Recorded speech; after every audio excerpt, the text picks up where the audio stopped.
together with the Viksit Bharat CSR Leadership Awards 2026.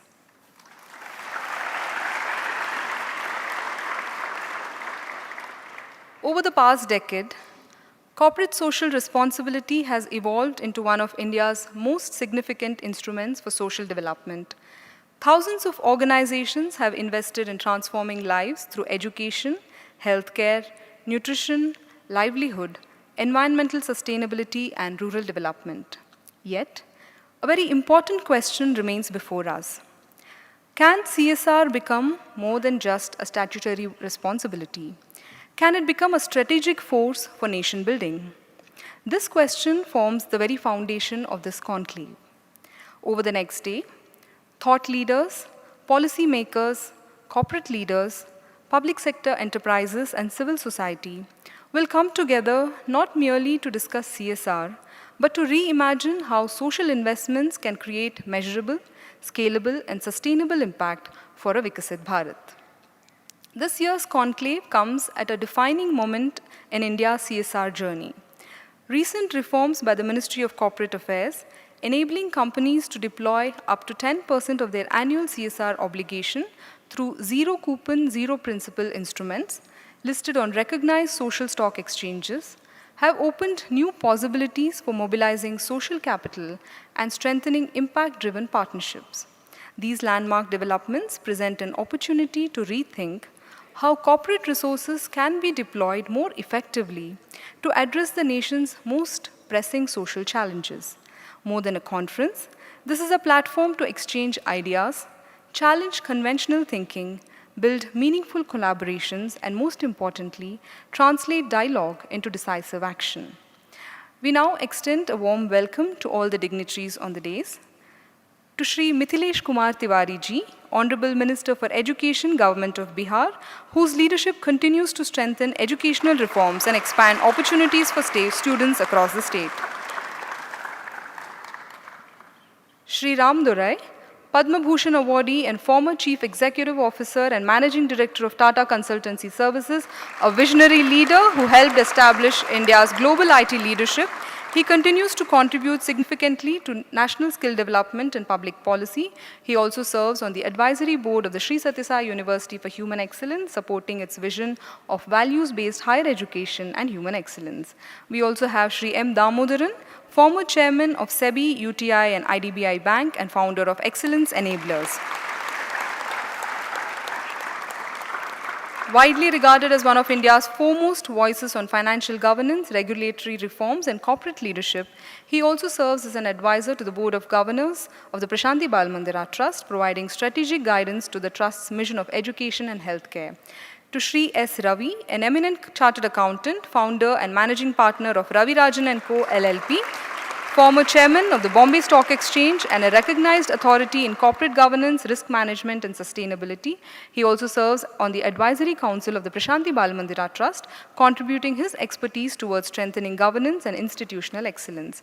To Shri Shashikiran Shetty, founder and chairman of the All Cargo Group, a globally respected entrepreneur who has built one of India's leading integrated logistics enterprises, while championing education, healthcare, disaster relief, and community development through the Avashya Foundation.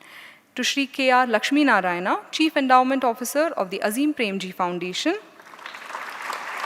With decades of leadership in corporate strategy, philanthropy, and outcome-oriented CSR, he has played a significant role in shaping impactful and sustainable social investments across India. We have Shri Raghuveer Srinivasan, editor of the Hindu Business Line and chair of the Media Advisory Committee for the CSR Conclave. With more than 3 decades of distinguished experience in business journalism, taxation, and public policy, he has been instrumental in shaping informed public discourse on India's economic and corporate landscape. Dr. B. N. Narsimurthy, Chairman, Prashanti Bal Mandira Trust.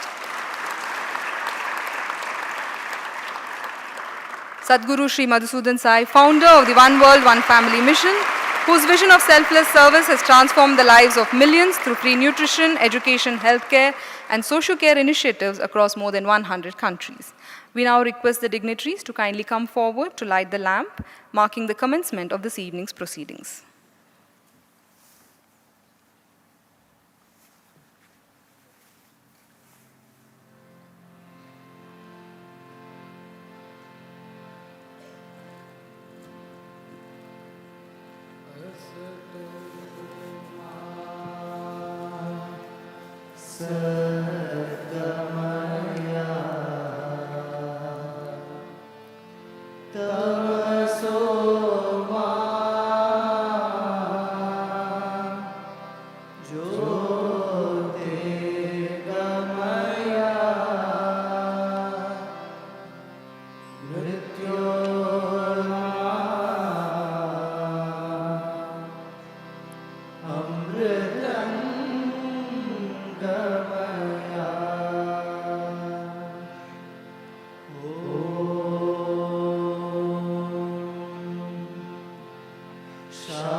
As per tradition, we will begin this evening's proceedings with Vedic invocation by the girl students of our university, and they will chant verses from the Shri Sukta.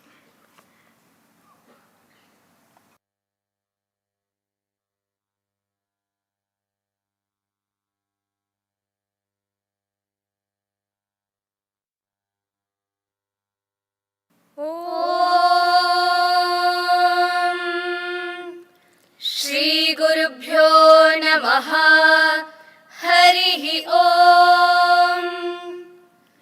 हिरण्यवर्णां हरिणीं सुवर्णरजतस्रजां चन्द्रां हिरण्मयीं लक्ष्मीं जातवेदो महावः। तामहावः जातवेदो लक्ष्मीमनपगामिनीम्। यस्यां हिरण्यं विन्देयङ्गामश्वं पुरुषानहम्। अश्वपूर्वां रथमध्यां हस्तिनादप्रबोधिनीं। श्रियं देवीमुपह्वये श्रीर्मा देवी जुषताम्। कांसोऽस्मितां हिरण्यप्राकारामार्द्रां ज्वलन्तीं तृप्तां तर्पयन्तीं।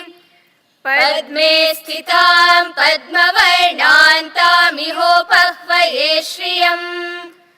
चन्द्रां प्रभासा यशसा ज्वलन्तीं श्रियल्लोके देवजुष्टामुदाराम्। तां पद्मिनीमीं शरणमहं प्रपद्ये लक्ष्मीर्मे नश्यतान् त्वां वृणे। आदित्यवर्णे तपसोऽधिजातो वनस्पतिस्तव वृक्षोत बिल्वः। तस्य फलानि तपसानुदन्तु मायान्तरायाश्च बाह्या अलक्ष्मीः। उपैतुमान् देव सखः कीर्तिश्च मणिना सह। प्रादुर्भूतोऽस्मि राष्ट्रेऽस्मिन् कीर्तिमृद्धिं ददातु मे। क्षुत्पिपासामलान् ज्येष्ठामलक्ष्मीर्नाशयाम्यहम्। अभूतिमसमृद्धिं च सर्वानिर्णुद मे गृहात्। गन्धद्वारान् दुराधर्षा नित्यपुष्टां करीषिणीम्। ईश्वरीकुं सर्वभूतानां तामिहोपह्वये श्रियम्। महादेव्यै च विद्महे विष्णुपत्नी च धीमहि तन्नो लक्ष्मीः प्रचोदयात्। ॐ शान्ति शान्ति शान्तिः। हरिः ॐ तत्सत्। Shri साईश्वरार्पणमस्तु।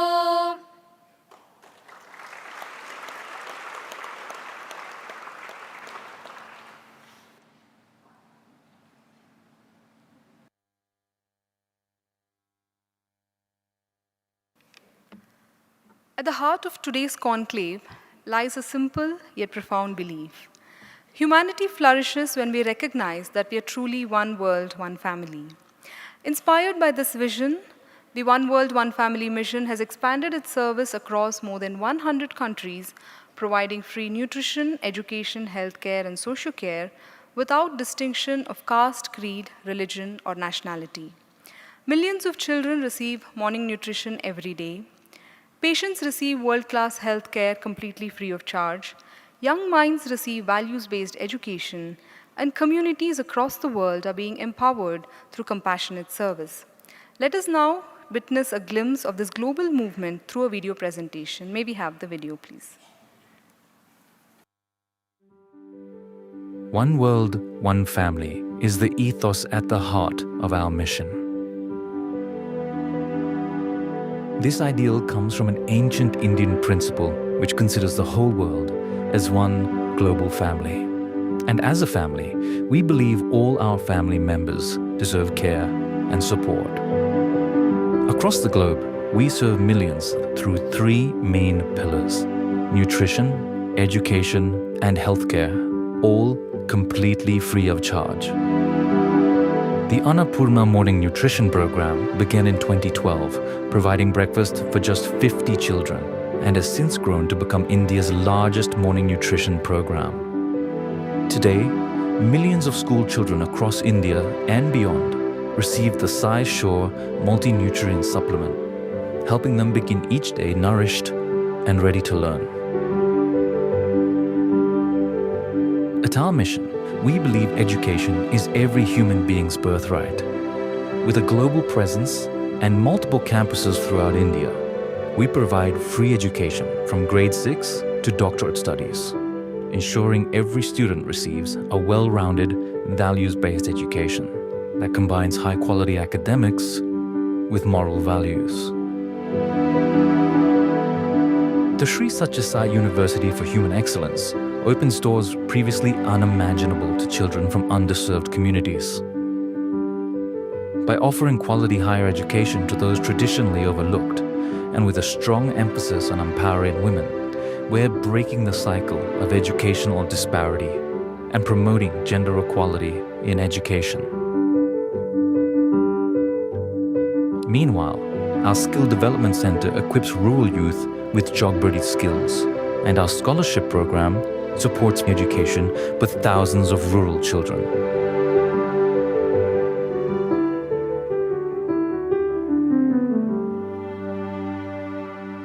Our commitment to empowerment is also demonstrated by People Shores, an impact sourcing organization in the United States. We help youth from marginalized communities gain skills for the digital economy. This innovative model delivers high-valued business services while transforming lives and uplifting communities.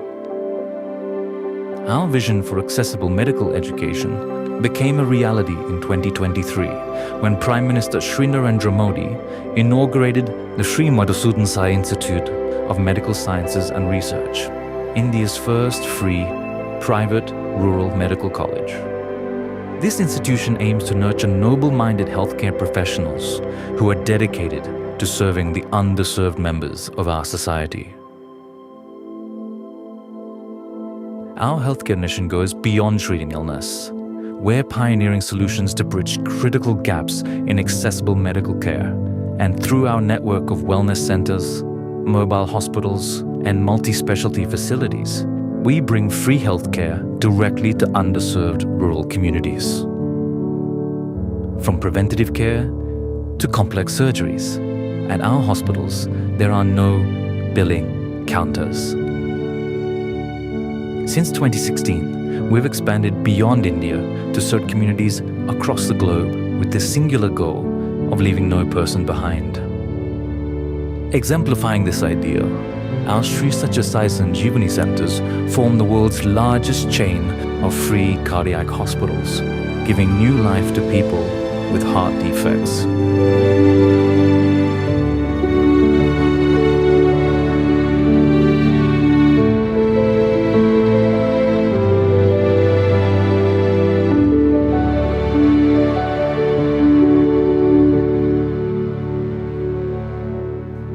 And with continually growing needs worldwide, we're expanding our healthcare facilities with the world's largest free hospital. our 600-bed facility that demonstrates our dedication to accessible healthcare for all. Our vision is clear. A society where life's value is measured not in wealth, but in compassionate service to those in need. And this vision only becomes a reality with the contribution and generous support of our global family.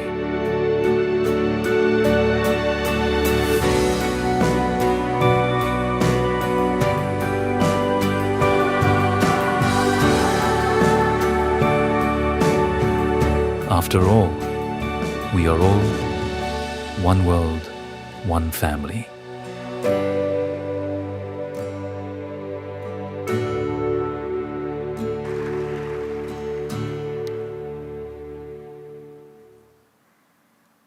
The first edition of the CSR Conclave brought together leaders from the government, industry, public sector enterprises, and civil society to explore how corporate social responsibility can become a catalyst for nation building. The conversations were insightful, the ideas were transformative, and the collective commitment was clear to move CSR beyond compliance towards meaningful and measurable impact. We now present the highlights of the first CSR Conclave. Education will be available free for all till whatever level. Healthcare will be free and available to all, whatever be the complications. And nobody will sleep on a hungry stomach in our country. That is the Viksit Bharat that we are dreaming of. We gather this evening after an afternoon of very purposeful deliberation. What role must corporate social responsibility play in building a Viksit Bharat, a developed India by 2047?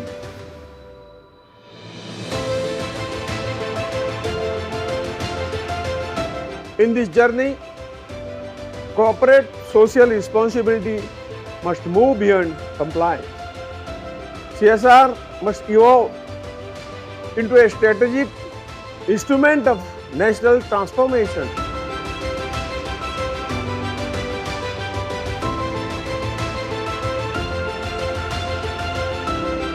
Healthcare-wise, this hospital has done.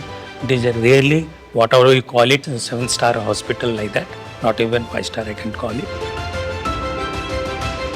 So it's a great privilege to be here, and I would not have imagined the scale and magnanimity of the work. So that's all happening here. I am assuring you, sir, that while going back, we will come out with better, long-term, lasting CSR policies and come out with the frameworks which can take this type of initiatives to the larger society, to the last mile citizen of our country, and really make transformative changes for the society. As a member of parliament, I will take these recommendations for discussion into the parliament. Apart from reaching the moon, Mars and everywhere else, we want to reach to the last rural village in the country and the last child who is seeking our help. That is the Viksit Bharat that we are building.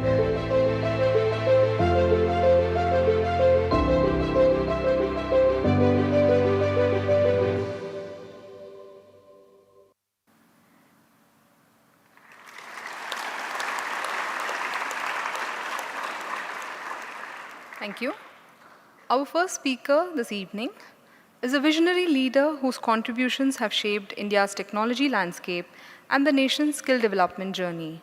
A Padma Bhushan awardee, Sri Ram Durai, is a former Chief Executive Officer and Managing Director of Tata Consultancy Services.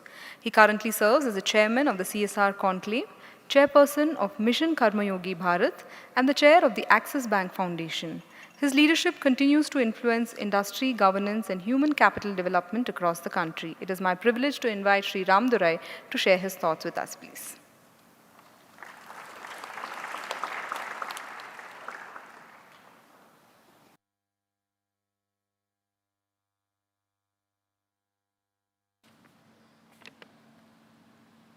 Respected Sadhguru Sri Madhusudan Sai, Global Humanitarian Leader, Founder, One World, One Family Mission, Trustee, Prashanti Balamandira Trust, respected members of the Prashanti Balamandira Trust and the Sathya Grama family, respected core members of the CSR Conclave 2026, second edition, respected Sri Mithilesh Tiwari ji, Education Minister, Government of Bihar, esteemed guests, ladies and gentlemen, Sai Ram. It's my privilege to welcome all of you to the second edition of the One World, One Family Mission CSR Conclave 2026. I'd like to begin by offering my respectful pranam to Bhagwan Sri Sathya Sai Baba and expressing my deep gratitude to Sadhguru Sri Madhusudan Sai, whose vision has inspired this institution and brought all of us together today. I also welcome our distinguished guests, leaders from the industry, government, academia, civil society, and philanthropy, and every delegate who has traveled here to participate in what I hope will be a meaningful dialogue on the future of social development in India. Over the past year, many of us have had the opportunity to understand more closely the work being carried out by Prashanti Balamandira Trust and the One World, One Family mission. One thought that has stayed with me is Sadhguru Sri Madhusudan Sai's simple yet profound belief that healthcare, education, and nutrition are not privileges to be enjoyed by a few, but rights that should be available to every single individual. Regardless of our profession, our organization, or our background, I believe this is an idea that resonates with anyone who believes in humanity, inclusion, and the dignity of every human being. What is equally inspiring is that this belief has not remained a philosophy. It has been translated into institutions, into systems, into processes, and to everyday action.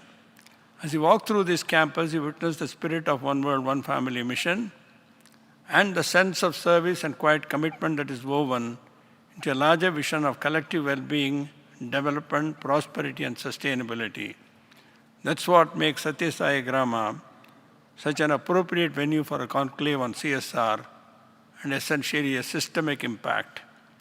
Looking back over more than 5 decades in industry and public life, I come to believe that the greatest asset of any nation is its human capital. If we invest in people, we invest in the future. I spent much of my professional life within the Tata Group, where this philosophy has always been deeply embedded.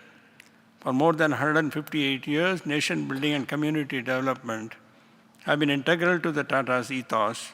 It also reminds us that lasting social impact is created by institutions that consistently translate values into action year after year and generation after generation.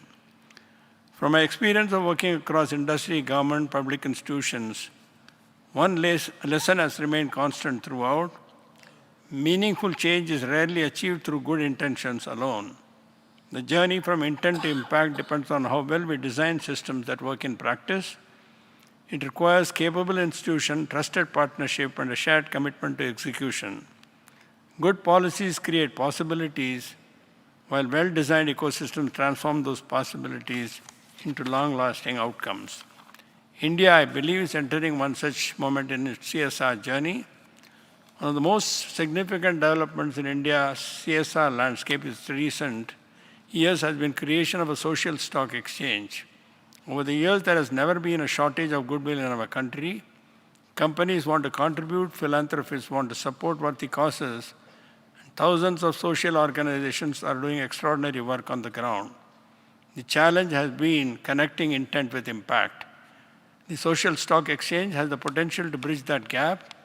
More than a funding mechanism, it's an institutional innovation that creates a trusted platform where social capital can find social purpose with greater transparency, stronger accountability, and a clear focus on measurable outcomes.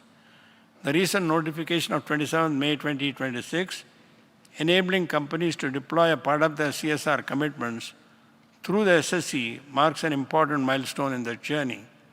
For the first time, the world's largest legislated pool of corporate social capital, nearly rupees 35,000 crore annually, has a clear regulatory pathway into a transparent and accountable social capital market. More importantly, it encourages us to think differently how we organize social investment in India. Yet every significant reform passes through 2 stages: The first is, of course, the legislation. The second is understanding. A reform that is notified but not understood will remain underutilized, however well it is designed. This is precisely where the second edition of CSR Conclave 2026 assumes significance. At the first edition of this conclave, we understood why India's CSR ecosystem was not yet realizing its full potential. One important insight emerged. While CSR has enabled the creation of community assets, enduring social change cannot be built on short-term funding cycles.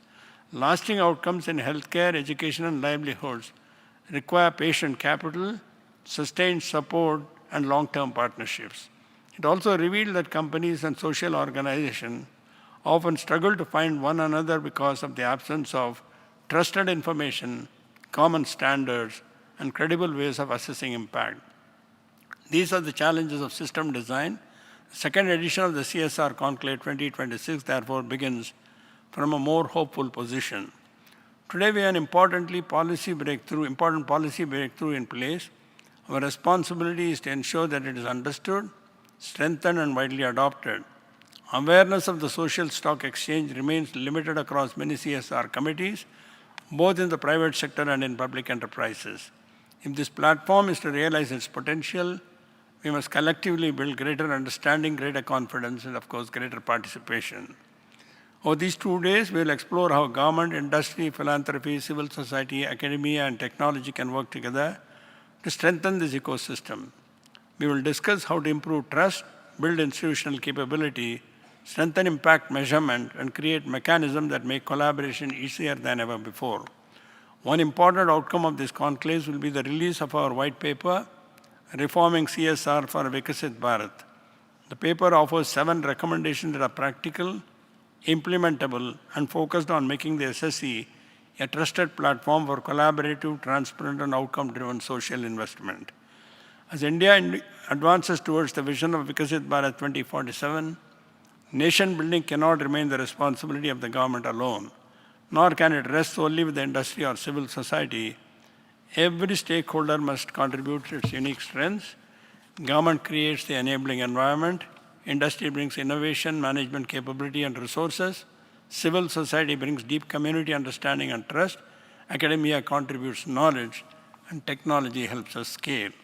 I believe SSE is well placed to bring these strengths together on a common platform, building trust among stakeholders and allowing every stakeholder to contribute what it does best while addressing India's developmental priorities. I hope our discussions at this conclave remain open, practical, and forward-looking, help us to forge new partnerships and a renewed commitment to build a more inclusive and a compassionate India. I wish you all a meaningful and a productive conclave. Thank you. Jai Hind.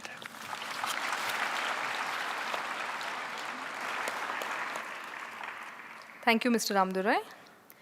A distinguished former IAS officer, Shri M. Damodaran, has served as the chairman of SEBI, UTI, and IDBI Bank, and today continues to be one of India's most respected voices in corporate governance, regulatory reforms, and institutional excellence.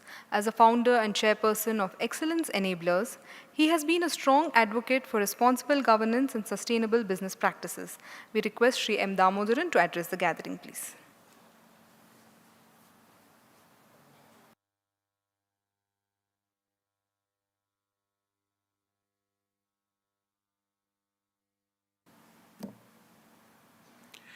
Revered Sadhguru, distinguished persons on the dais and off the dais, friends,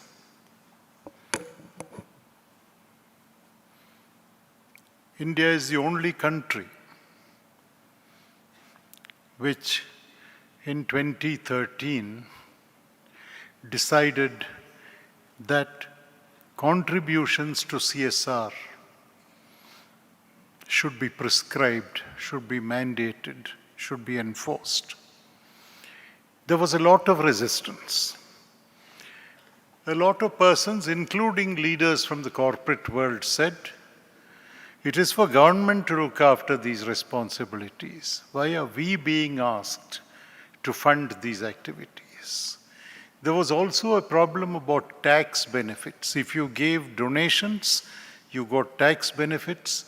If you had CSR schemes, you did not get tax benefits. And therefore, the headwinds were many in the initial years. CSR was seen as an accounting entry. It took quite a while for it to move from being an accounting entry to an affair of the heart, where you believe that what you're doing is right, that as a responsible citizen, whether as an individual or as a corporate citizen, you owe it to society, that ecosystem of stakeholders, to ensure that you do what you can to improve the quality of life of the average human being and therefore contribute to the development of the country. It took a while. I would hesitate to say that everyone has bought into this. But thanks to the initiatives of enlightened leaders like Sadhguru, we are seeing more buy-in, we are seeing more acceptance, we are seeing more people understanding that this is an investment in society. This is an investment in the people that populate this country. This is an investment in the quality of human life, allowing people who are less privileged to live a life of dignity, to empower them.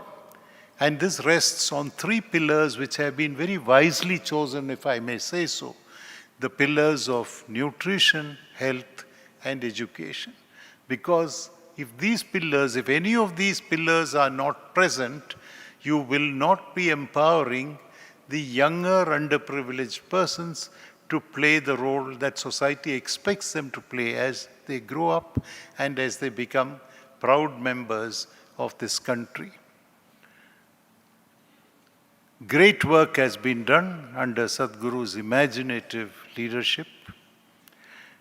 But to think that in this world with so much of tension, so much of stress, so much of antagonism even between nations, forget people, the concept of the world being one family, of people getting together for a common cause, which is the most noble of causes, the upliftment of those that need that upliftment by the instrumentalities of nutrition, health, and education. Nothing can be more ennobling than this. Because these are persons who need to live a life of dignity. It's unfortunate that some of them are less privileged by reasons of birth, but to intervene effectively to ensure that everyone gets a chance. Take, for example, education. Swami Vivekananda said, education is the manifestation of the perfection that is already in man. So every human being has something in him which could be some aspect that translates to perfection. But that has to be manifested. It will not manifest by itself. You need a strong support system, an enlightened support system, an empowering support system to see that people that are less privileged actually rise to the levels of the potential that God in His wisdom has vested in them. This is a phenomenal journey.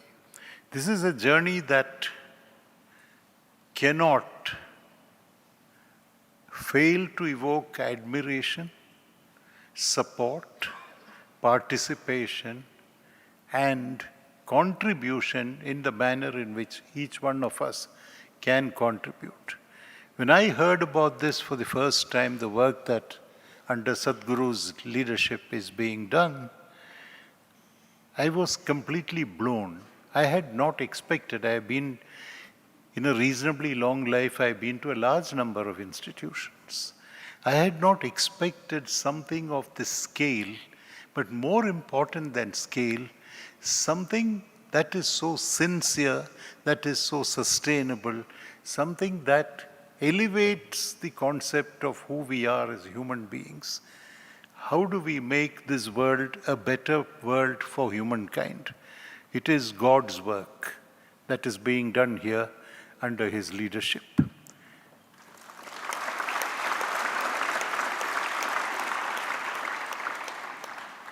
Take nutrition, for example. To think that first thing in the morning, millions of children actually get something that is nutritious. Not just another item of food, something that is nutritious. Gets them started with a positive frame of mind, with the kind of energy and enthusiasm that they need to do whatever they have to do for the rest of the day. What can be more ennobling than this? I tasted that food. Of course, I was mentioning to Sadhguruji that I got only a small portion, and his response was that you don't need nourishment at this stage, let's save it for the other persons. But something that combines taste and health and meets a huge gap in the nutrition requirements of young India. That's a phenomenal program. Just think of the interventions in the health sector. Many, many moons ago in my career, I served as the health secretary of a state government. And I know that no matter how hard you try, in that kind of a system, there will be limitations. You can make incremental changes. But what has been done here is transformational. It's not change. It's not even transformation, it's metamorphosis. You've reinvented the way hospitals need to look like, how a person should feel when he or she goes to the hospital. We had a peek today into the cardiac care unit just now, in the new entity which will be inaugurated very soon. And I felt that if somebody actually got admitted in that kind of a ward, 50 to 60% of his problems will vanish. Doctors will have to only... Doctors and the support system will have to look after the other 30 or 40%, because it is so well thought out, great attention to detail. All of that can come only if your heart is in the right place. These are not endeavors that are driven by the mind. The mind can do several things, but if the heart doesn't lead that effort, and this is a manifestation of the heart leading the rest of the activities, everything else will fall in place.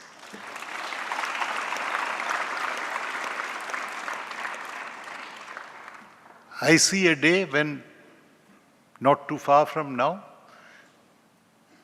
the best and the brightest minds that are getting education here will dominate thought leadership in this country.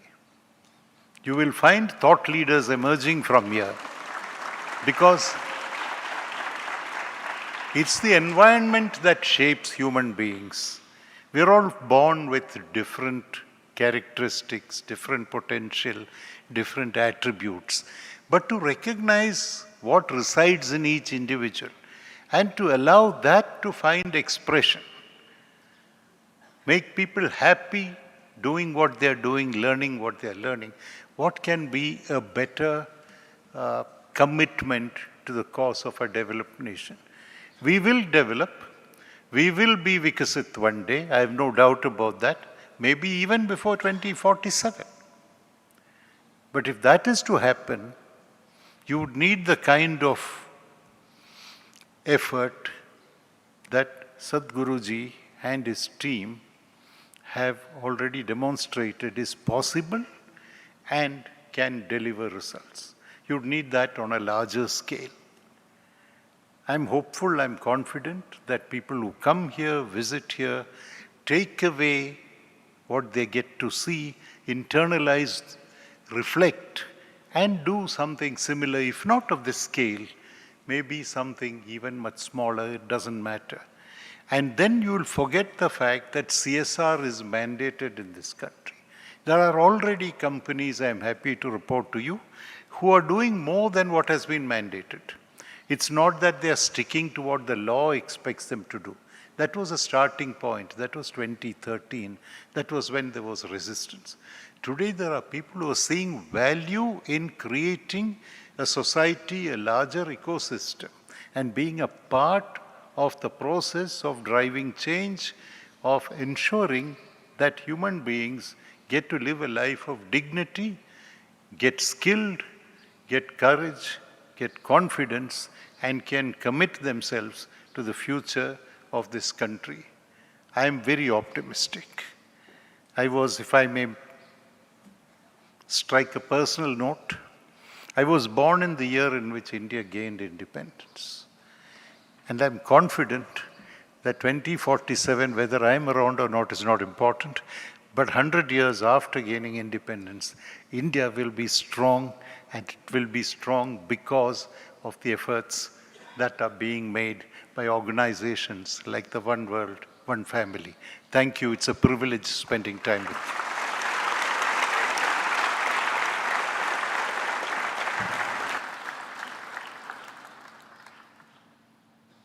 Thank you for your kind words, sir.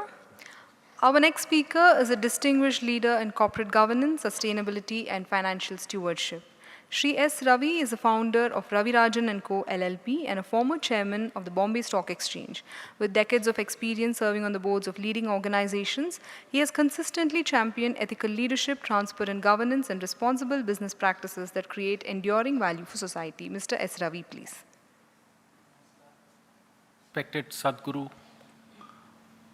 dignitaries on the dais and off the dais, it's indeed a privilege to be here. When I first came about in November last year, I did not know that a world like this existed. I am from Delhi. I have seen the hospitals there, the infrastructure there, and then I have witnessed a lot of things in Delhi.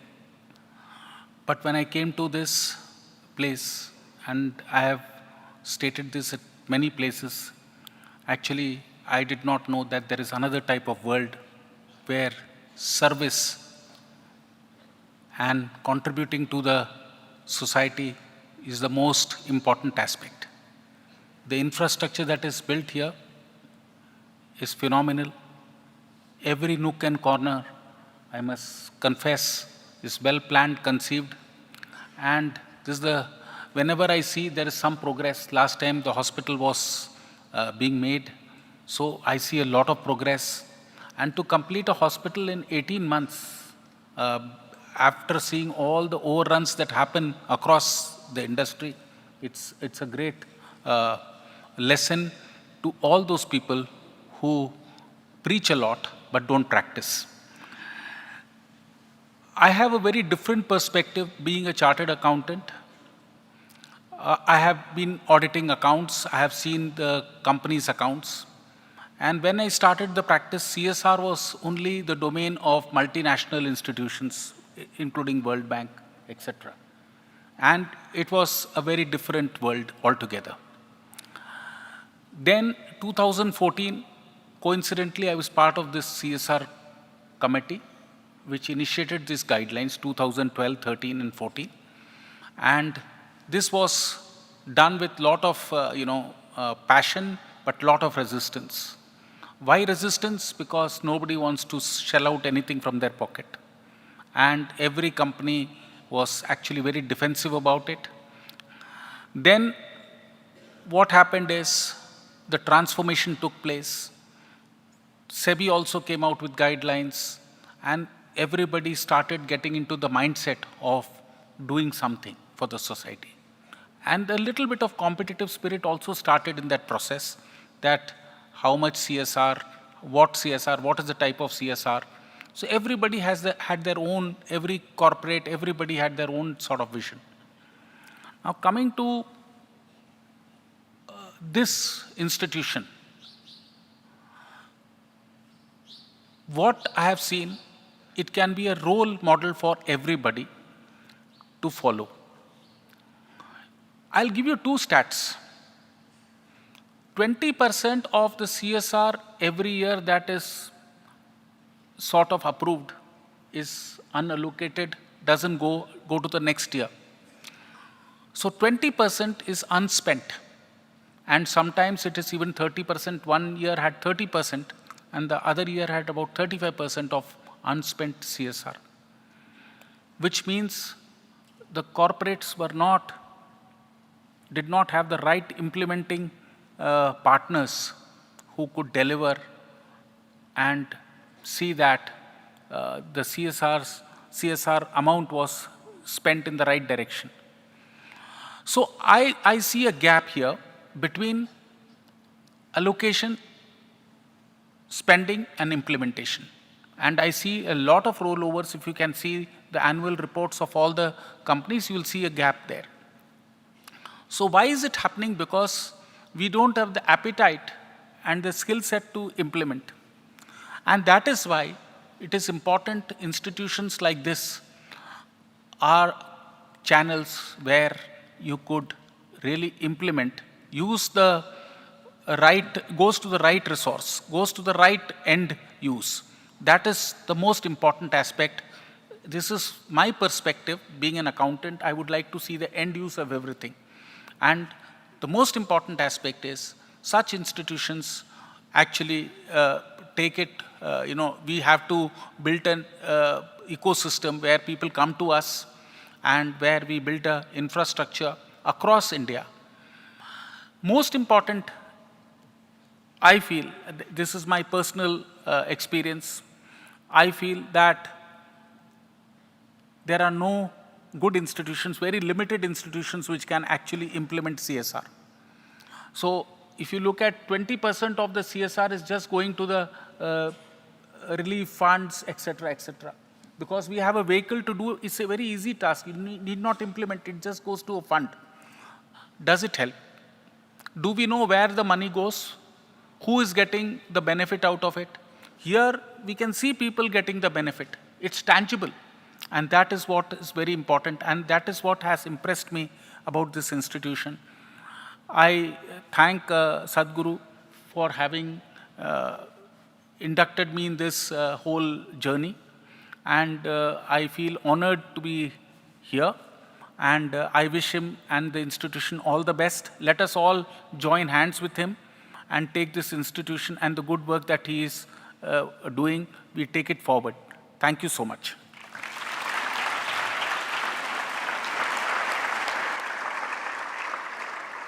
Thank you, sir.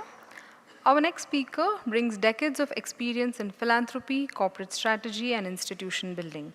Shri K.R. Lakshmi Narayana serves as a Chief Endowment Officer of the Azim Premji Foundation, where he has played a significant role in advancing strategic philanthropy and strengthening initiatives that create sustainable and measurable social impact. His work continues to inspire collaborations that empower communities and drive inclusive development. We request Shri K.R. Lakshmi Narayana to address us, please. Offering my pranams to Sadhguru, distinguished guests on the dais and off the dais. It's indeed an honor and privilege to be here, share the stage with the people, not just today, but also in the weeks that we prepared for this conference. It's been a huge learning experience for me. When we look at the kind of problems that societies have to solve, at the two extremes of the continuum are two kinds of solutions. At one extreme is a solution that the market forces provide, where the demand, supply, and the entire market forces find a solution at a price, and that solves the problem for society. At the other extreme are problems that are not amenable to a market solution, which in students of economics will know as market failures. Those are problems where the solution does not come from discovery of a price simply because the user and the payer are so far removed from each other. And that's where philanthropy and social organizations come in with unique solutions. What we see in this organization in terms of the solution, or in terms of the problems being solved on education, healthcare, nutrition, are those kinds of wicked problems which don't have market solutions, but the way this organization has gone about solving them shows that there are solutions that can be conceptualized, implemented, and done that at scale. And therefore, that's the whole thing. And it is in this framework that we need to talk of what CSR can do and how it can take that forward. If you look at the kind of problems that social organization, the social sector and the CSR has today, I would broadly put them into 4 sets of things. First is the problem of scale. There aren't enough, the CSRs have moved. CSR has moved from intent to intensity of intent, which means that, like many speakers before me talked of, the CSR was first, it was a reluctant initiative. Today that intensity of intent has come through across the corporate sector, but it has not yet built up velocity where it can, the same amount of scale and speed can reach to the last mile. So we need to find mechanisms to convert this intensity of intent to velocity. So that's a scale problem. The second problem is the problem of trust. Many givers have a huge challenge in saying that I would like to give. How do I ensure that the last mile, the organization, the implementing agency is trustworthy? They are so far removed from where I am. How do I solve for this? And that's a big problem that we are trying to solve. And that sometimes reduces the velocity and also kind of reduces the intensity at points in time. The third problem is one of consistency. One of the biggest challenges we have in the social sector is that people give intermittently. They give once, they don't follow through, they don't give it for. Solutions require several years, if not decades, of intervention. But the giving happens typically in the last few months of the financial year. That's not enough for the organizations to prepare, plan, execute, and resource themselves. So therefore, there's a big problem in terms of having that consistency. And finally is the problem that we have in terms of, excuse me, how does the entire thing translates to, I talked of scale, I talked of trust, I talked of consistency. I have a brain fade.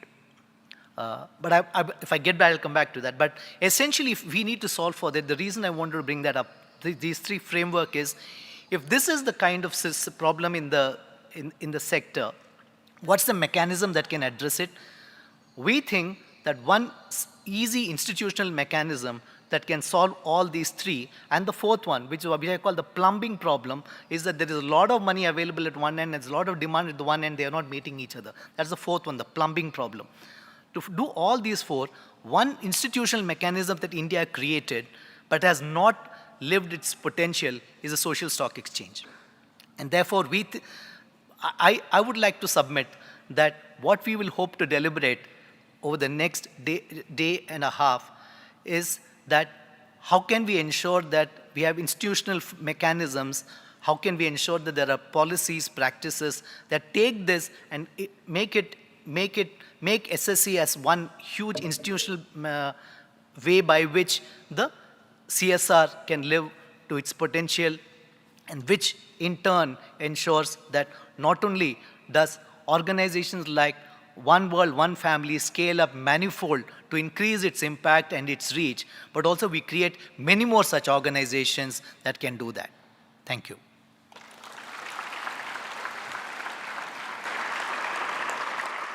Thank you, Mr. Lakshmi Narayana, for those practical insights. The next speaker has spent over 3 decades shaping informed public discourse on business, governance, and the Indian economy. Shri Raghuveer Srinivasan is the editor of the Hindu Business Line and serves as the chair of the Media Advisory Committee of the CSR Conclave. Through his distinguished career in business journalism, he has championed thoughtful conversations on corporate leadership, public policy, and sustainable development, making him a respected voice in India's economic landscape. Shri Raghuveer Srinivasan, please.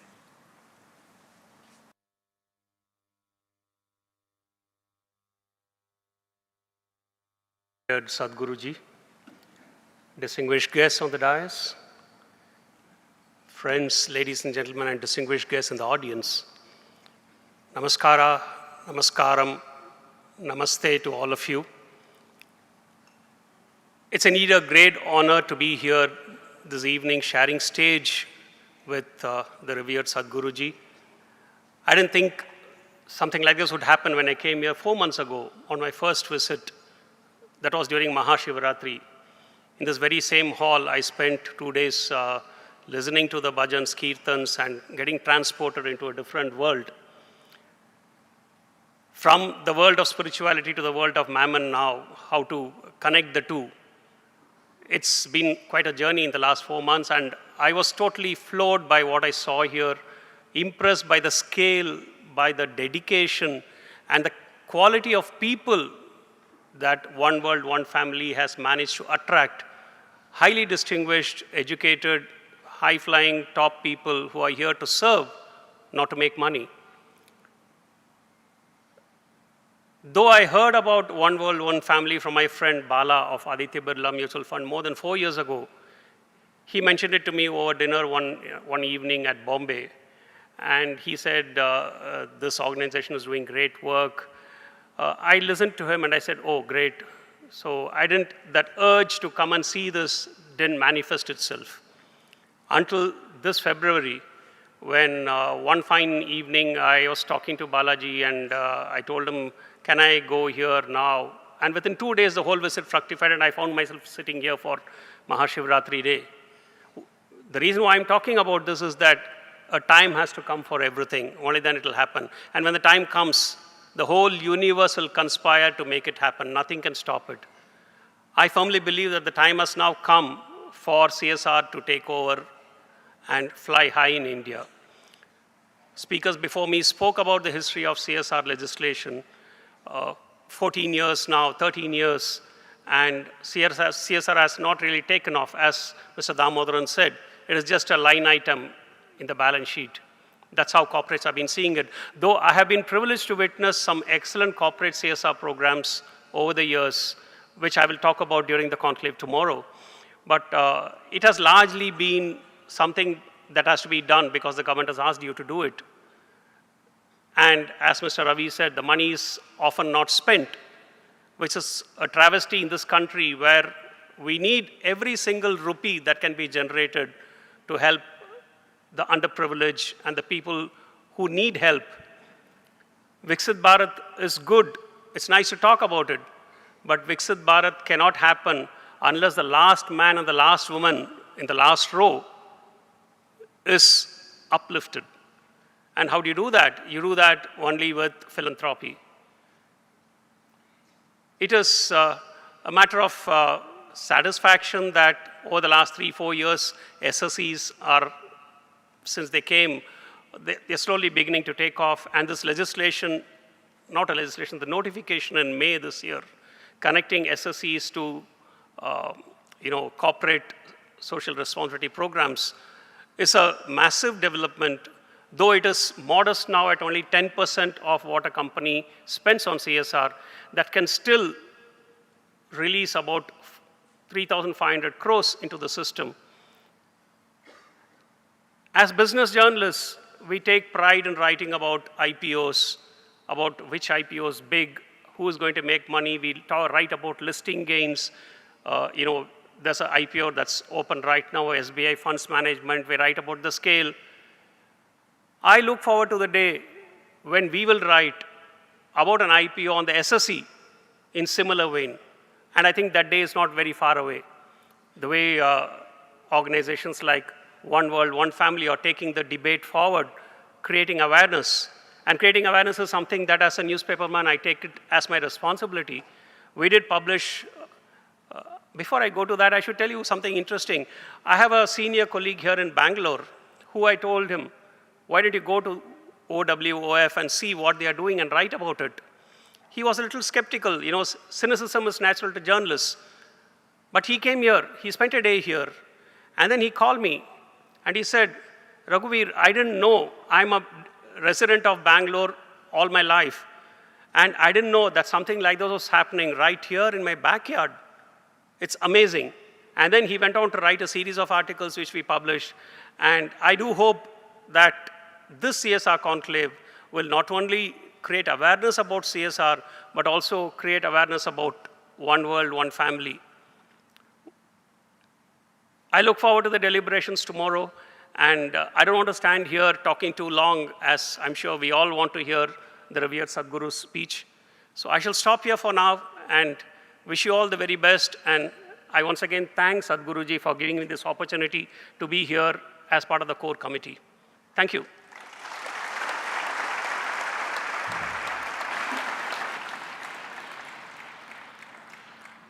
Thank you, Mr. Srinivasan, for your continued support.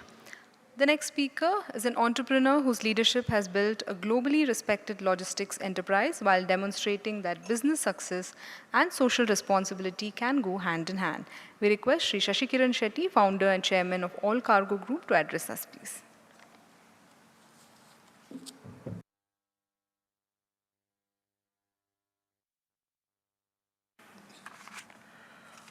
Honorable Sadhguru, Sri Madhusudan Saiji, the Minister from Bihar, other distinguished friends on the dais, off the dais, ladies and gentlemen, my dear students.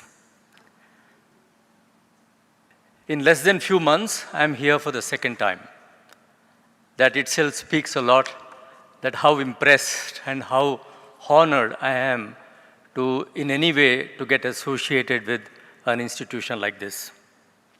I would like to compliment the One World, One Family mission for bringing together the leaders from industry, government, public sector enterprises, philanthropists, civil society, and social impact ecosystem at the second edition of CSR Conclave 2026, reforming CSR for a Viksit Bharat.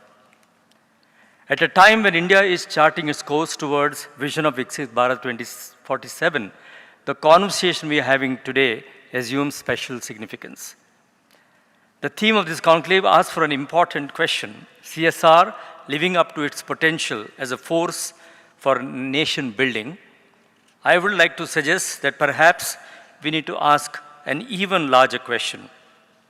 As India advances towards becoming a developed nation, how do we ensure that social capital grows with the same ambition, scale, and urgency as economic capital? Yes, CSR can do a lot better, as our earlier speakers have in detail spoke about.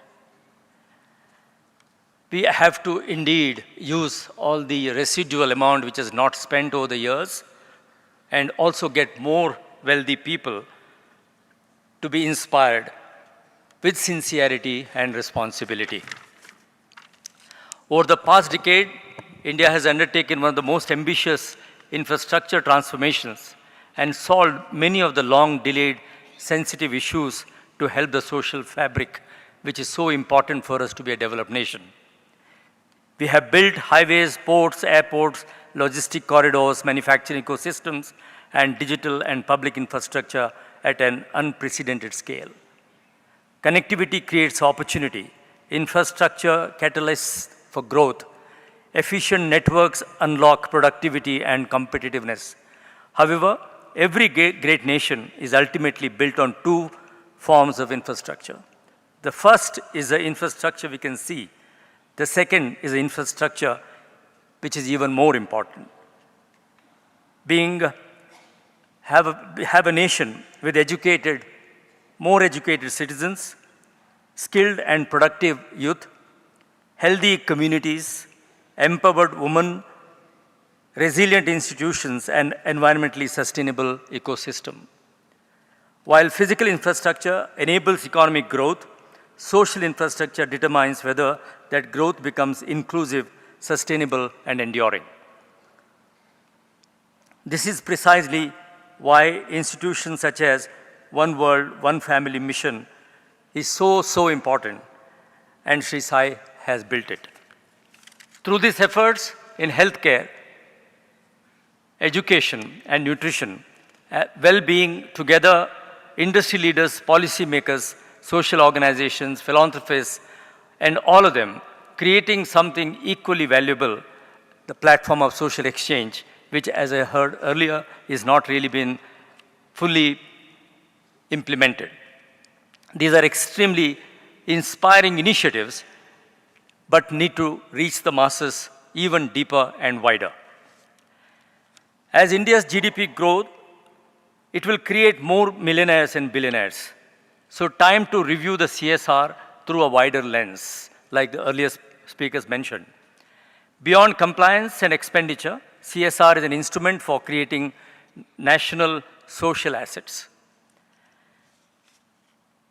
Growth in its truest sense means it will expand opportunities for many others and contribute to the broader progress of society. The same philosophy has shaped our efforts through our philanthropy and CSR under our foundation within our organization and engaged in multiple social activities. And I'm extremely satisfied about what we've been able to achieve in the area of environmental conservation, education, healthcare, sports, women empowerment, and disaster response initiatives. Our objective has always been to strengthen the ecosystem within which people can thrive.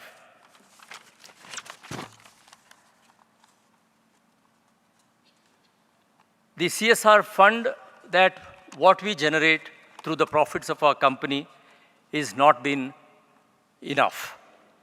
We spend a lot more. And I thought multiple times, how do we fund this? And I, among some of the few other industrial families, have decided to come together and started to pledge the wealth that we have in the area of equity and the market capitalization what we have as a company, and donate a substantial part of that over the years to sell in the market and fund these initiatives which we can really do.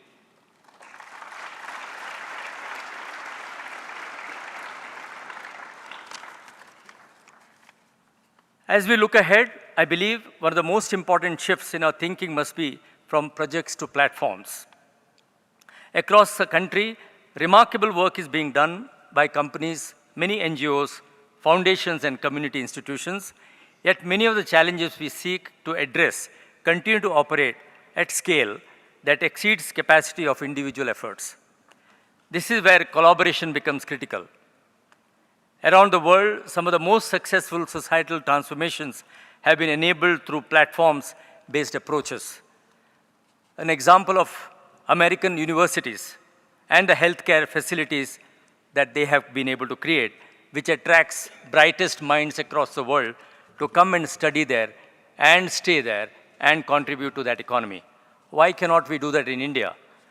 In India, we have a 5,000 years of civilization. India has so much of knowledge and one of the brightest minds, and most importantly, great spiritual leaders like Sadhguru.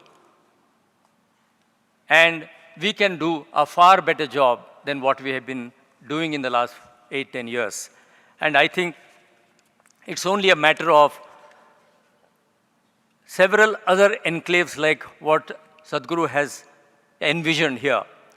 I think this needs to be done in various cities in different corners of the country to create that awareness that with their contribution, an institution like One World, One Family can not only expand, can multiple such institutions can be built by the inspired spiritual leaders, inspired industrialists, and the civil society and business leaders or professionals can post-retirement or in the middle of their career can come up and grant their time for building an institution like this. And the kind of energy, the kind of atmosphere that this institution has, like my earlier speaker also mentioned, that it is divine. It is something that, you know, the force come together to create an institution like this.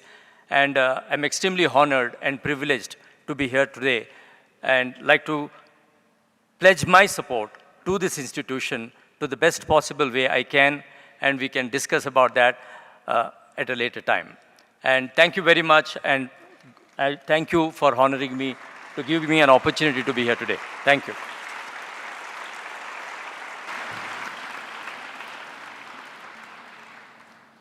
Thank you, sir.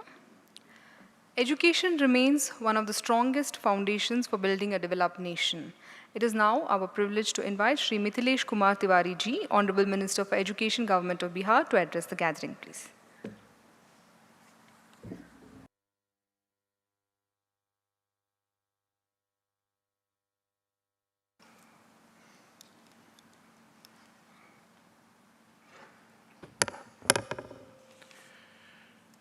नमस्कारा, नमस्कारम, नमस्कार। भारत माता की जय। मंच पर विराजमान Sadguru Shri Madhusudan Sai ji, founder one world one family mission, Shri Ramadorai, former CEO MD of TCS, Shri M Damodaran, former chairman SEBI, Shri S Ravi, founder of Ravi Rajan, Shri K R Lakshmi Narayan, CEO Azim Premji foundation, Shri रघुवीर Srinivasan, editor Hindu business, Shri Sadkiran Setty, chairman और founder, Shri B N Narayan Murthy, और आज इस सभागार में उपस्थित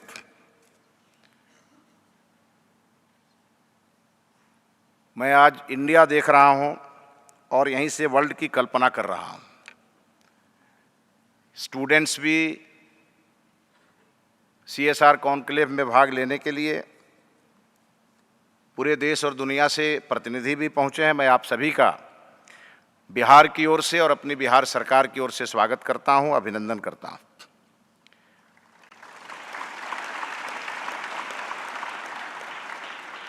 माय डियर फ्रेंड्स, हम आज जहां खड़े हैं इसे साउथ कहा जाता है और हम जहां से आए हैं उसे नॉर्थ कहा जाता है। मैं आज कह सकता हूं कि सदगुरु की कृपा से साउथ और नॉर्थ का मिलन भी यहां हो रहा है।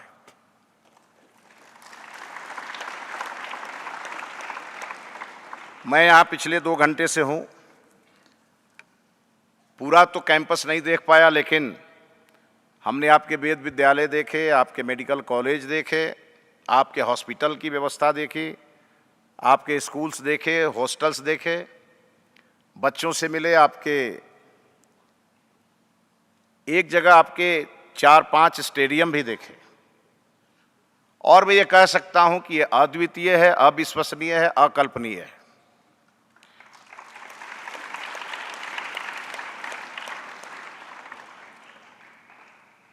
आप सभी जानते हैं कि देश का बिहार एक ऐसा राज्य है जो ज्ञान और विज्ञान के लिए भी जाना जाता है। प्रभु श्री राम ने अपने जन्म के लिए यूपी को चुना, लेकिन अपने ज्ञान के लिए उन्होंने बिहार को चुना। बौद्ध और जैन, ये 2 बड़े धर्म का प्रादुर्भाव भी बिहार से हुआ। और बिहार और कर्नाटका का संबंध आज से नहीं, अनादिकाल से है। हनुमान जी की जन्मस्थली अगर कर्नाटका में है तो उनका ननिहाल बिहार में है। इस नाते नॉर्थ और साउथ का संबंध बड़ा ही मनोरम है और इस संबंध को आगे बढ़ाने के लिए ही मैं आज यहाँ पहुँचा हूँ। मैं सदगुरु के सामने कुछ ऐसी बातें रखना चाहता हूँ। हो सकता है कि मैं सही नहीं हूं, लेकिन फिर भी जिस अवसर पर मैं यहाँ उपस्थित हूं, जब हम सभी विकसित भारत सीएसआर कॉन्क्लेव में यहाँ उपस्थित हैं और जब इस डैश से इस बात की चर्चा हो रही है कि जब तक सोसाइटी का सबसे अंतिम पंक्ति का व्यक्ति विकसित नहीं होगा तब तक भारत विकसित नहीं होगा। और 2047 में अगर यह सपना किसी ने देखा है तो हमारे देश के कर्मशील प्रधानमंत्री नरेंद्र मोदी जी ने देखा है। और इसी सपने को पूरा करने के लिए हम सभी अपने अपने स्तर से इसमें जुटे हुए हैं। गवर्नमेंट भी इस दिशा में काफ़ी काम कर रही है, लेकिन समाज का भी एक बड़ा योगदान इस दिशा में होना चाहिए। मैं जिस बिहार से हूँ उस बिहार में सबसे कम सीएसआर खर्च होता है और इसके लिए अभी जो वर्तमान में सरकार है उसने बहुत बड़े बड़े कदम उठाए हैं। हमने अपने यहाँ इन्वेस्टमेंट के सभी द्वार खोल दिए हैं। हमने अपने ऑल गेट्स को ओपन किया है देश के सभी राज्यों से जो इन्वेस्टर्स हैं उन्हें हमने बिहार आमंत्रण के लिए हमने कई प्रकार के अपने नियमों में शिथिलता भी लाई है। और आज जब हम यहाँ हैं तो आप सभी को बधाई भी देना चाहते हैं, आपका अभिनंदन भी करना चाहते हैं कि शायद देश में इस स्थान को देखने के बाद मुझे ये ऐसा अनुभव हुआ, जब मैं यहाँ घूम रहा था हॉस्पिटल में तो हमने पूछा कि where is your bill counter, तो लोगों ने कहा कि यहाँ बिल नहीं लिए जाते। मैं अभिनंदन करना चाहता हूँ, सैल्यूट करना चाहता हूँ ऐसे अभियान को कि हम सभी सेवा तो कर रहे हैं,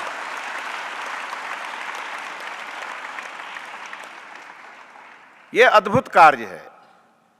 और हम इसके लिए आज बिहार सरकार की ओर से, अपने माननीय मुख्यमंत्री सम्राट चौधरी जी की ओर से आज हम यहाँ आए हैं और सद्गुरु को निमंत्रण देने आए हैं कि आप बिहार आएं। और मुझे ये पता है कि लंबे समय से आपके और आपके प्रतिनिधि के द्वारा बिहार में अवसर की तलाश की जा रही है। आज सरकार चल करके खुद आपके द्वार पर आई है कि आप बिहार आएं। सरकार की ओर से आपको पूरा सपोर्ट सिस्टम पूरी तरह से दिया जाएगा और इस प्रकार का एक इंस्टीट्यूशन अब बिहार में भी खड़ा करें।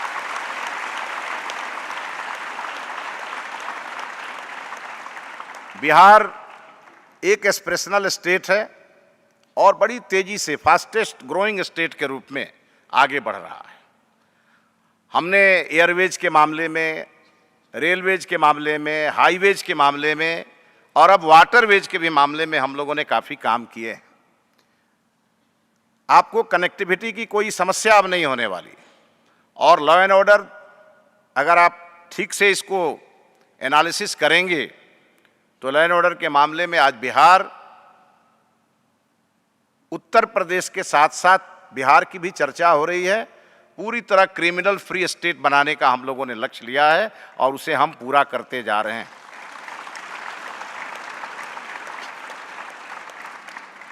मैं यहाँ एक नारी शक्ति का बड़ा स्वरूप देख रहा हूँ और बिहार ने इसे पिछले दिनों काफ़ी आगे बढ़ कर के किया है।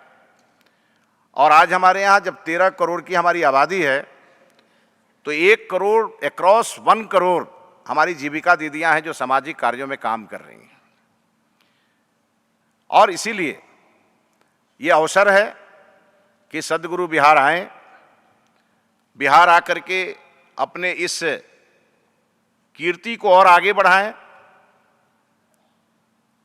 जो सेवा का भाव आपने यहाँ जगाया है कि आज जिस स्टूडेंट्स को यहाँ मदद मिल रही है वो स्टूडेंट्स आगे बढ़ कर के मदद करने वाला बन रहा है, ये अपने आप में बहुत बड़ा प्रयास है और इस प्रयास का अभिनंदन होना चाहिए।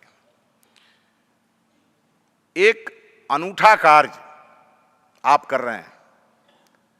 हमने आपके यहाँ अनुशासन भी देखे, हमने आपके यहाँ स्वच्छता का भी अवलोकन किया।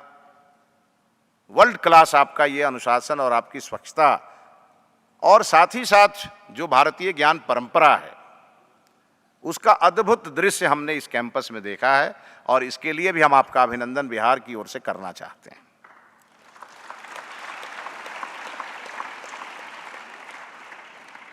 हम सद्गुरु को भी सुनने आए हैं। I am not a speaker. हम सुनने आए हैं सद्गुरु के अनमोल वचन, गोल्डन वर्ड्स, वो सुन के हम जाएंगे और जो हमने देखा है उसका सपना भी लेकर के जाएंगे। अभी सपने को साकार करने के लिए हमारे जो CSR हीरो हैं उनके बड़े बड़े हस्ताक्षर यहाँ मंच पे विराजमान हैं। हम आग्रह करेंगे कि जिस प्रकार से आपने साउथ को संवारा है उसी प्रकार नॉर्थ को भी संवारने की आपकी जिम्मेवारी है। मैं बीइंग एजुकेशन मिनिस्टर आपको बताने के लिए आया हूँ कि हमारे बिहार में हमारे 97,000 स्कूल्स हैं, गवर्नमेंट स्कूल्स, जिसमें 2 करोड़ बच्चे हमारे यहाँ पढ़ते हैं। हमने आपके न्यूट्रिशन प्रोग्राम को भी देखा। फैक्ट्री में हमने जा करके देखा किस प्रकार से आप यहाँ के किसानों को एक बड़े मिशन पर लगा करके और अपने यहाँ के बच्चों को, और यही नहीं, मुझे बताया गया कि आज 1 करोड़ बच्चों को न्यूट्रिशन आपके द्वारा मिल रहा है। ये अपने आप में बहुत बड़ा प्रयास है।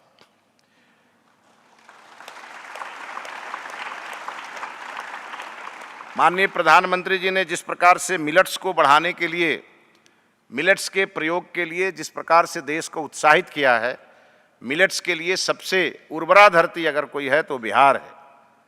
इसीलिए हम आपको आमंत्रण देने आए हैं कि जिस न्यूट्रिशन प्रोग्राम को आप चला रहे हैं, ये देश की आवश्यकता है। कुपोषण से सरकार तो लड़ ही रही है, अगर कोई भी सामाजिक संस्था इसके लिए आगे बढ़ती है तो एक बड़ा प्रयास होगा, और इस प्रयास को हम चाहते हैं कि बिहार भी ये प्रयास पहुँचे और उससे बिहार के भी गरीबों के बच्चे लाभान्वित हों। जब तक हमारा पूरा देश इस बात को लेकर के एक साथ संकल्पित नहीं होगा, तब तक हमें संकल्प से सिद्धि की ओर पहुंचने में परेशानी आएगी। इसलिए विकसित भारत संकल्प 2047 तभी साकार होगा जब एक साथ देश के सभी राज्य आगे बढ़ें, एक साथ देश के 140 करोड़ लोगों में समृद्धि आए और कोई भी घर ऐसा न छूटे जिसे विकास की कोई रोशनी प्रभावित न करे। आइए हम राजेंद्र बाबू, फर्स्ट प्रेसिडेंट ऑफ इंडिया, उनके धरती से आकर के आपको निमंत्रण देने आए हैं। माँ जानकी का वो भूमि, वो धरती, जिसे आज उसके मिट्टी को प्रणाम करने के लिए दुनिया जाती है। इसलिए हम सदगुरु को निमंत्रण भी देने आए हैं, आपके इस किए गए कार्य को देखने भी आए हैं, और CSR के थ्रू जो देश में परिवर्तन हो रहे हैं उसको समझने भी आए हैं। लेकिन हमारा बिहार अछूता न रहे, इस बात के लिए जरूर एक निवेदन, बहुत ही विनम्र निवेदन आपके सामने प्रस्तुत भी करना चाहते हैं। आप इसके लिए भी, यहाँ भी आप लीडर बने हुए हैं, लीडर के रूप में इसे आप आगे बढ़ा रहे हैं। आप बिहार में भी आकर के इस प्रकार के संस्था को खड़ा करके और लीडर बन करके आप हम सभी का मार्गदर्शन करें। इसी आशा और विश्वास के साथ आप सभी का हृदय से अभिनंदन, बहुत बहुत धन्यवाद।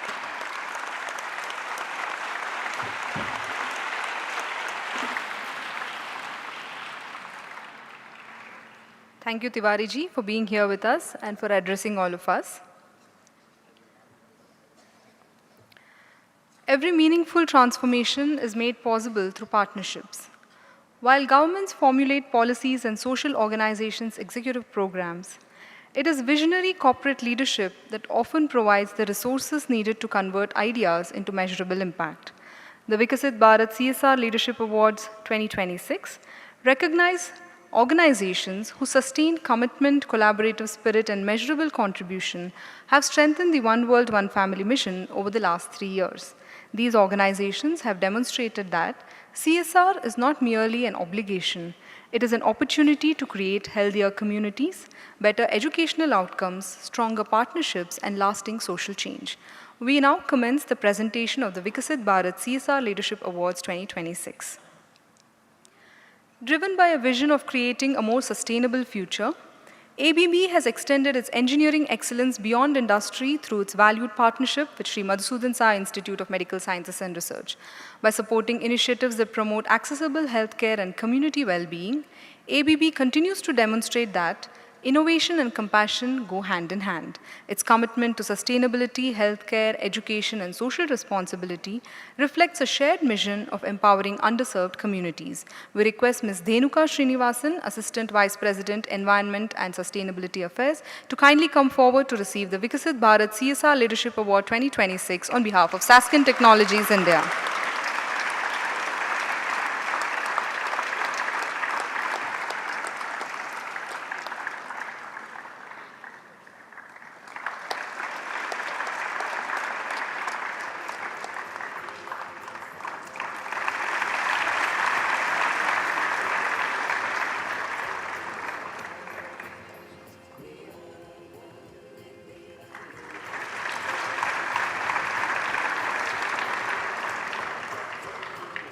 Recognized globally for transforming supply chains and enabling international trade, AP Molla Maersk has also demonstrated a deep commitment to social impact through its valued partnership with Sri Madhusudan Sai Institute of Medical Sciences and Research. By supporting initiatives that expand access to free, quality healthcare, Maersk continues to create meaningful change beyond its business operations. Its dedication to sustainability, innovation, and community development exemplifies responsible corporate leadership in building healthier and more resilient communities. We have Dr. Kavita Sapra, CSR leader, AP Molla Maersk, who is receiving the award on behalf of AP Molla Maersk.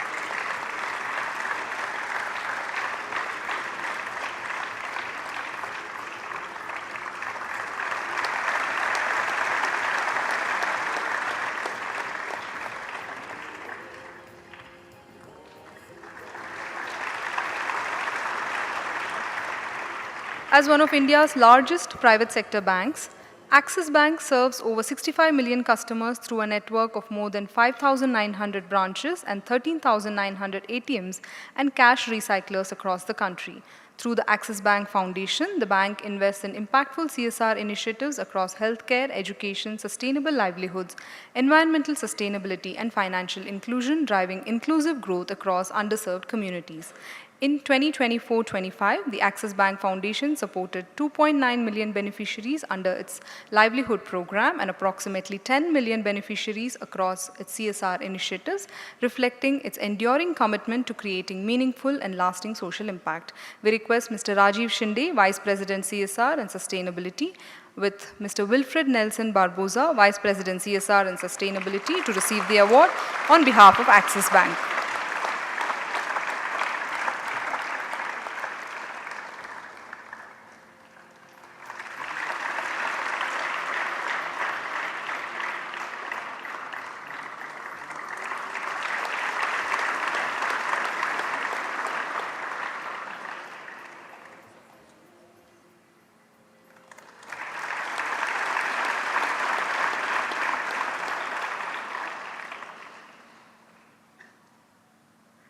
Guided by a vision of responsible business and inclusive growth, Catalyst Brands has demonstrated that lasting success is measured not only by commercial excellence but also by the positive impact created in communities.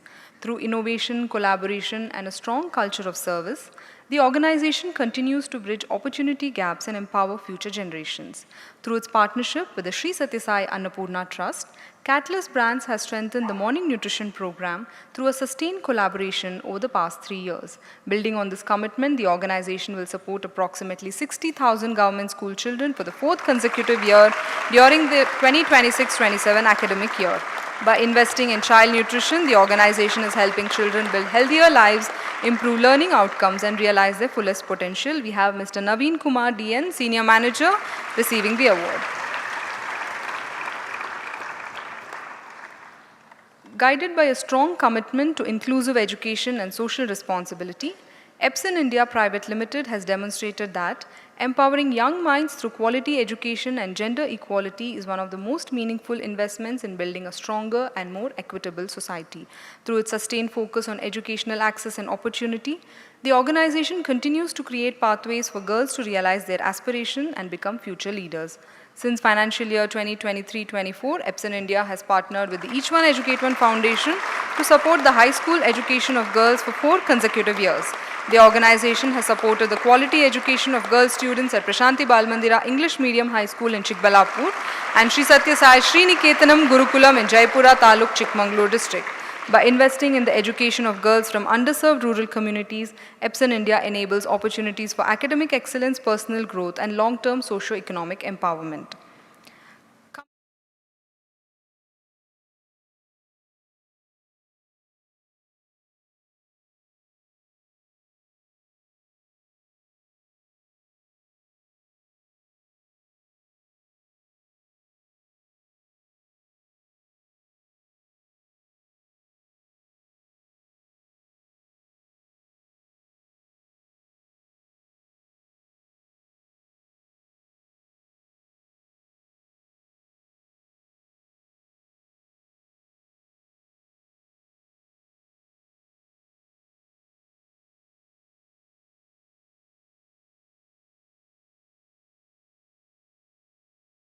of development, Indian Oil Corporation Limited has extended its support towards advancing accessible healthcare through its valued partnership with Sri Madhusudan Institute of Medical Sciences and Research. As India's largest integrated energy company and a Maharatna public sector enterprise, Indian Oil continues to combine operational excellence with meaningful social impact. Through its CSR initiatives and unwavering commitment to healthcare, education, environmental sustainability and community welfare, Indian Oil has contributed towards strengthening free, quality healthcare for underserved communities. Its partnership with SMSGHM reflects a shared vision of creating equitable access to healthcare and building a healthier, more empowered India.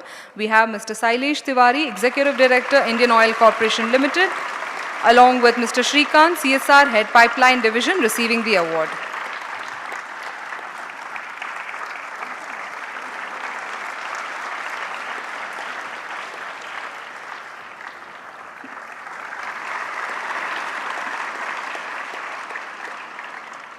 Guided by a vision of innovation, sustainability, and responsible corporate citizenship, O9 Solutions Management India Private Limited has demonstrated that technology creates its greatest impact when it empowers communities and improves lives. As a global leader in AI-powered enterprise planning, the organization continues to combine digital innovation with deep commitment to creating meaningful and lasting social change.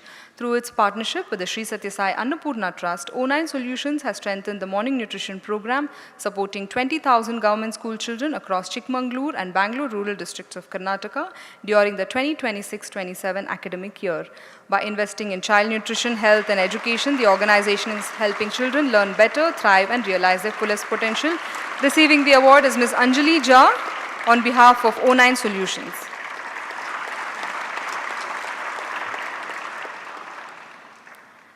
Driven by a commitment to scientific excellence and social responsibility, PD Navkar Biochem Private Limited has demonstrated that innovation in nutrition can become a powerful catalyst for transforming lives. With over 3 decades of expertise in food ingredients, the organization has consistently combined quality, research, and purpose to improve health and well-being. A valued partner of the Sri Sathya Sai Annapurna Trust, PD Navkar has played a vital role in strengthening the morning nutrition program by supplying high-quality vitamin and mineral premixes used in SciSure, contributing to the nourishment of over 1 crore children across India. Also, through its continued CSR partnership spanning over 4 years, the organization supported more than 16,700 government school children during the year 2025-26, reaffirming its enduring commitment to child nutrition and nation building. We request Mr. Pratish Batavia, Managing Director, to kindly come forward and receive the award on behalf of PD Navkar Biochem Private Limited.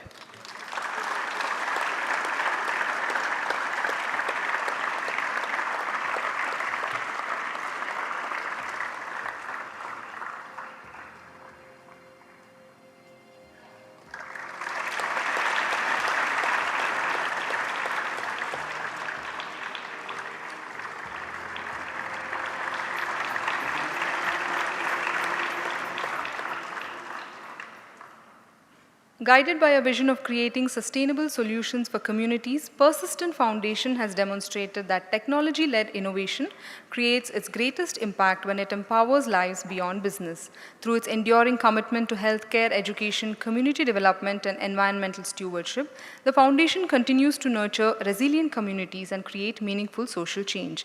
Through its partnership with the Sri Sathya Sai Annapurna Trust since 2021, Persistent Foundation has strengthened the morning nutrition program, marking its 6th consecutive year of support during the 2026-27 academic year. By supporting the nutritional well-being of more than 3,000 government school children across Goa and Karnataka, the foundation is helping children build healthier lives, improve learning outcomes, and realize their fullest potential. We have Ms. Savita Damodaran, Associate Senior Manager, receiving the award on behalf of Persistent Foundation.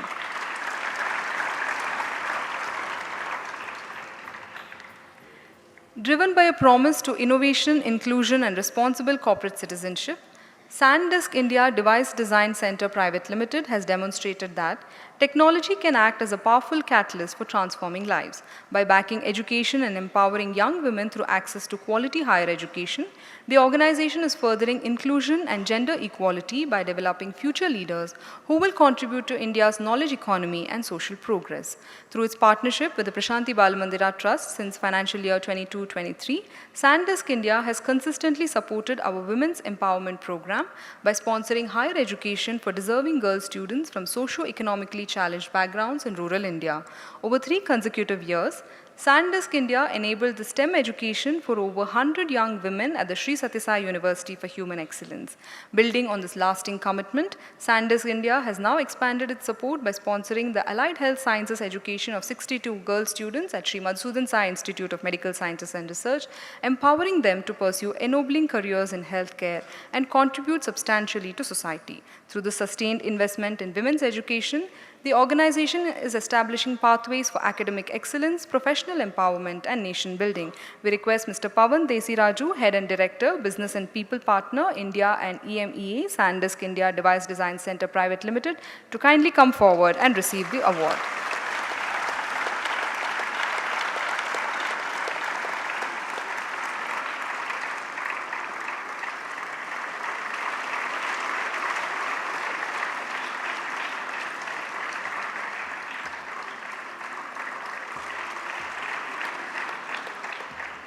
Harnessing technology as a force for social good, Saskin Technologies India has demonstrated that innovation is most meaningful when it enriches lives and strengthens communities.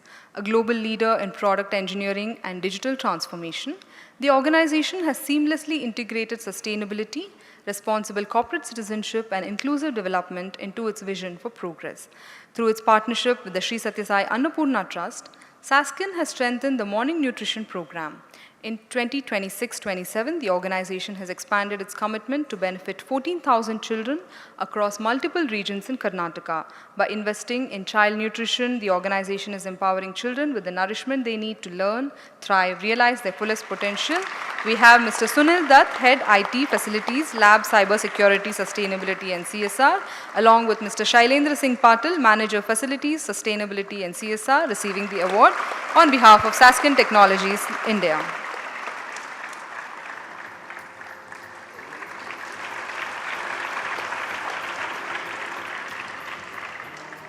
With a steadfast commitment to improving the lives of underserved communities, the Hans Foundation has become a valued partner of Sri Madhusudan Institute of Medical Sciences and Research in advancing equitable healthcare. Through its philanthropic support, the foundation continues to strengthen access to quality, free medical services for those who need them the most. Its enduring work across healthcare, education, disability inclusion, and rural development reflects a shared vision of compassionate service and inclusive nation building. We request Mr. Sandeep Kumar, Assistant Manager, Program, together with Mr. Rohit Sharma, Senior Manager, Donor Management and Resource Mobilization, to kindly come forward and receive the Viksit Bharat CSR Leadership Award 2026 on behalf of Hans Foundation.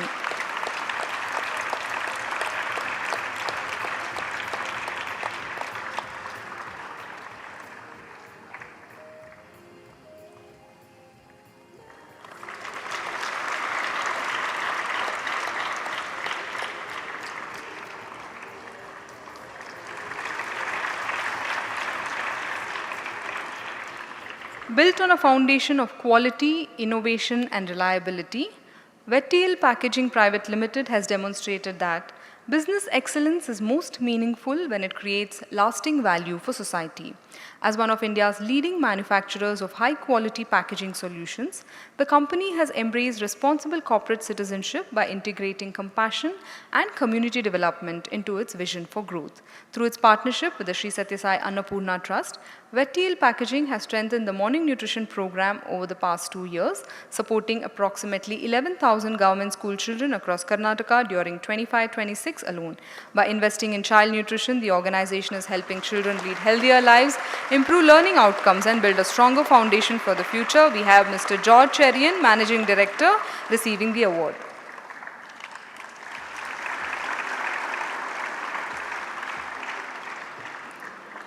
Guided by a vision of sustainable mobility and responsible enterprise, Volvo has demonstrated that innovation creates its greatest impact when it advances the well-being of people and communities. For nearly a century, the organization has pioneered transport and infrastructure solutions that improve lives while fostering a more sustainable future. Through its partnerships with the Sri Sathya Sai Annapurna Trust, the Each One Educate One Foundation, and the Prashanti Balamandira Trust, Volvo has strengthened nutrition, healthcare, and education by supporting the morning nutrition program for 13,368 government school children across Bangalore Rural District, sponsoring the complete residential medical education of a deserving girl student at Sri Madhusudan Institute of Medical Sciences and Research, and providing critical medical equipment to SMSIMSR every year, including a liquid medical oxygen plant last year and a portable echocardiography machine this year. I request Mr. G.V. Rao, Director, CSR, Volvo Group India, and Managing Trustee, Volvo Group Trust, to kindly come forward and receive the award on behalf of Volvo Group India.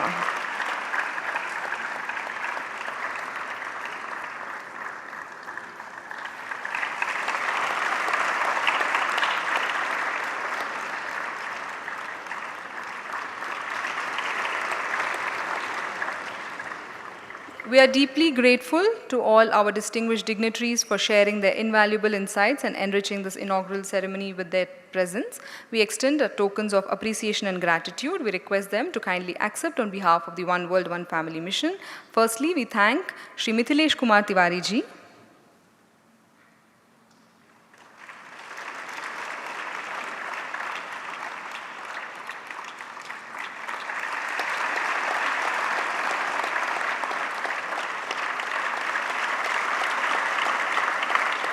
Shri M. Damodaran,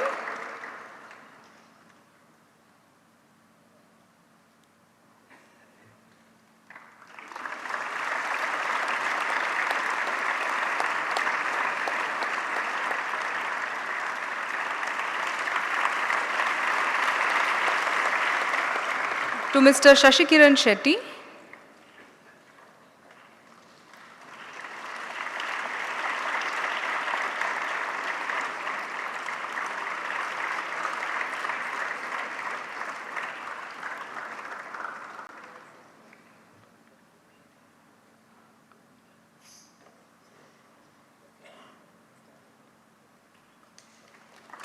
to Mr. Raghuveer Srinivasan,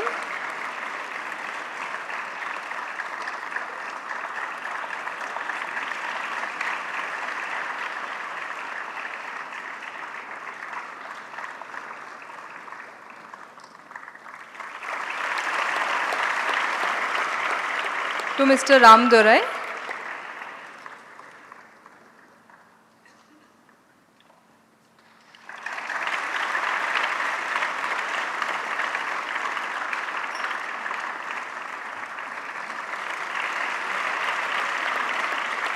to Mr. S. Ravi,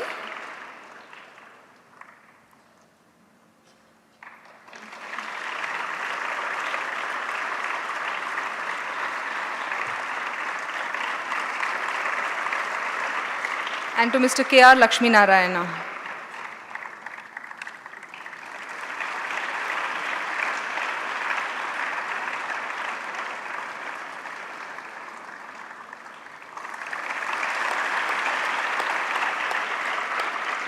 Thank you, gentlemen. We request you to resume your seats, please. The vision of the One World, One Family is rooted in the belief that lasting societal transformation is possible when compassion, collaboration, and collective responsibility come together. The initiatives of the One World, One Family mission across nutrition, education, healthcare, and socio-care continue to demonstrate how service can become a powerful instrument of nation building. We now request our founder, Sadhguru Sri Madhusudan Sai, to deliver his benedictory message, please.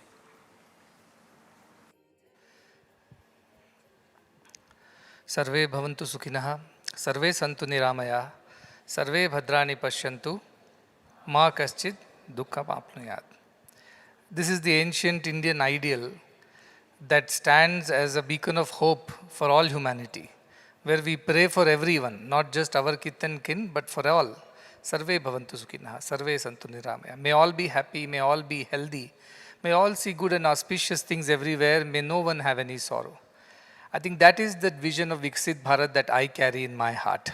Beyond GDPs and GNPs, beyond CSRs and what I call ESRs, employee social responsibility, or ISR, individual social responsibility, beyond the policies and governance, beyond all our trade and commerce, what truly lies at the heart of a Viksit Bharat is this idea that may all be happy, may all be healthy. And that kind of Viksit Bharat only is possible if we all can put our hearts together, not hands and heads, but hearts together. And that was one thought that was echoing all through the speeches of all the dignitaries on the dais.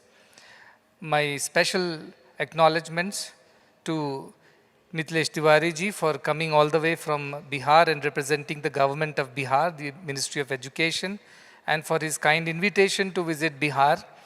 Bihar is dear to me for many reasons. Of course, Dr. Rajendra Prasad ji, the first president, comes from Bihar. So also Hanuman, this I did not know, you have enlightened us today about Hanuman's Nanihal being in Bihar and Rama's Gurukula being in Bihar. But more than that, I think I'm also very inspired by the writings of Munshi Premchand, and whom have studied a lot during my school days. I was very fond of Hindi literature. तो मुझे हिंदी बड़ी अच्छी आती है और मैंने मुंशी प्रेमचंद की सारी कहानियाँ पढ़ी हैं, उनके उपन्यास पढ़े हैं, और जिसमें बिहार का जो वातावरण है, बिहार की जो जीवन शैली है, बिहार की जो संस्कृति है, उसको उन्होंने उजागर किया और वहाँ की जो कठिनाइयाँ हैं उसको भी उन्होंने बड़ी खूबी से उनकी कहानियों में निखारा है। और कई कहानियाँ तो ऐसी है जैसे ही पढ़ते हैं तो आँख से आंसू निकल जाते हैं, जो कठिनाइयाँ वहाँ के लोगों ने झेली हैं। And being one of the richest states at some point in time, Bihar, one of the most advanced state, today it is struggling. It is only because of some apathy by the rest of the country. And I think we will do everything in our might, जो भी हमसे हो सकता है, जो हमारे लिए साध्य है। और न्यूट्रिशन से मैं सबसे पहले शुरू करना चाहता हूँ बिहार का कार्यक्रम, क्योंकि वहाँ बच्चों को सबसे पहले हमें उनकी सेवा करनी है। So we'll definitely visit soon. आप यहाँ पर आए, आपने इस कॉन्क्लेव में अध्यक्षता दी और आपकी बातों से हमें बहुत प्रभाव हुआ, क्योंकि आपने सचमुच में ये बात, जो मैं नहीं कहना चाहता north south words, we don't want to use that, but then it is the reality कि जितना भी CSR है उसका 60% जो है वही 5-6 स्टेट्स में ही डिस्ट्रीब्यूट होता है, बाकी सब जो है एस्पिरेशनल स्टेट्स में इतना नहीं जाता है. This is the fact of the matter, and because industries and corporates that are willing to do CSR are in these other states, so naturally they do CSR in and around their respective geographies, their catchment areas, their business areas. So Bihar gets left out, and I hope that this conclave will bring focus to such aspirational states like Bihar and do more for our people out there, our children out there. So I really hope so. तो धन्यवाद आपका कि आप यहाँ पर आए, और ज़रूर बिहार में तुरंत जितनी जल्दी हो सके उतनी जल्दी आने की कोशिश करेंगे. On the stage are, what do I call them? They are the pioneers in the fields of banking, finance, industry, stock markets, governance, policy. All of them on one stage is a very rare sight to see. But I think this conclave and the core committee that has organized this has achieved a rare feat by bringing them all together on the same stage and bringing so many of wonderful people who are off the stage. All of them came here together. I must give it to the organizing committee of this conclave. Congratulations that you could do this. Sri Ram Dorai is now an advisor to the trust. His association with us is less than a year, but he has been guiding us and supporting us in every possible ways. We are very grateful to him for giving his time and energy and his guidance from his life's experience. And that helps us shape our strategies better. Thank you, Ram Dorai ji. So also, Damodaran ji, who is known as Sabi Damodaran, that is what they told me. His work has become his identity. And the kind of policies that he formed, the transparency and governance that he brought. And now also he continues to promote the cause of good corporate governance through his association, through his group of people. And he is also a part of our institution, and that makes us very happy. Again, his association with us is barely a year. And I have had the privilege to go to his home, visit his home, and sit and have a little morning breakfast with him.